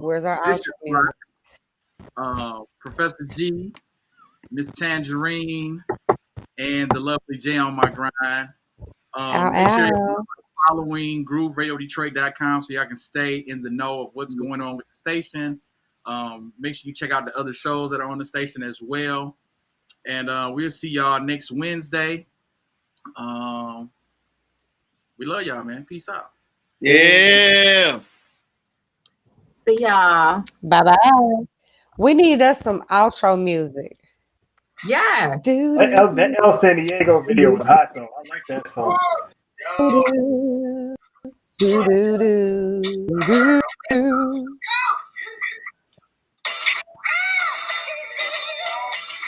ready. Crew socks and no show. In my wardrobe, I sport both and forego being normal. Cornrows, born flow, no tough choice. You're a goat. Shout out to King. Can't hide the Lord knows. I just want that'll come on.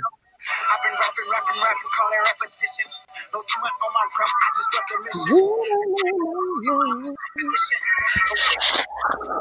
Listen, it's my deposition. It ain't for recognition. It's like a catalyst as a Christian for catechisms. Man, it's not religious, but I'm so different. It's so exquisite, my soul. It's like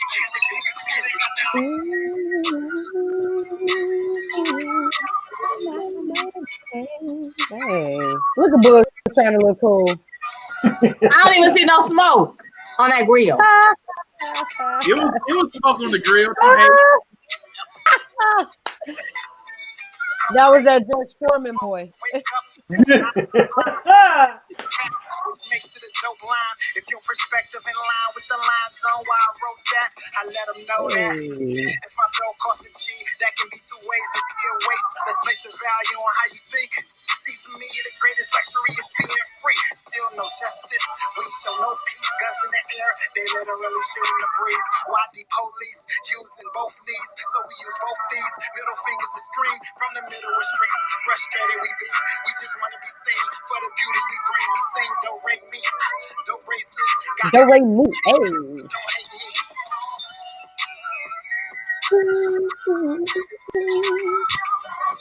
You don't know my name.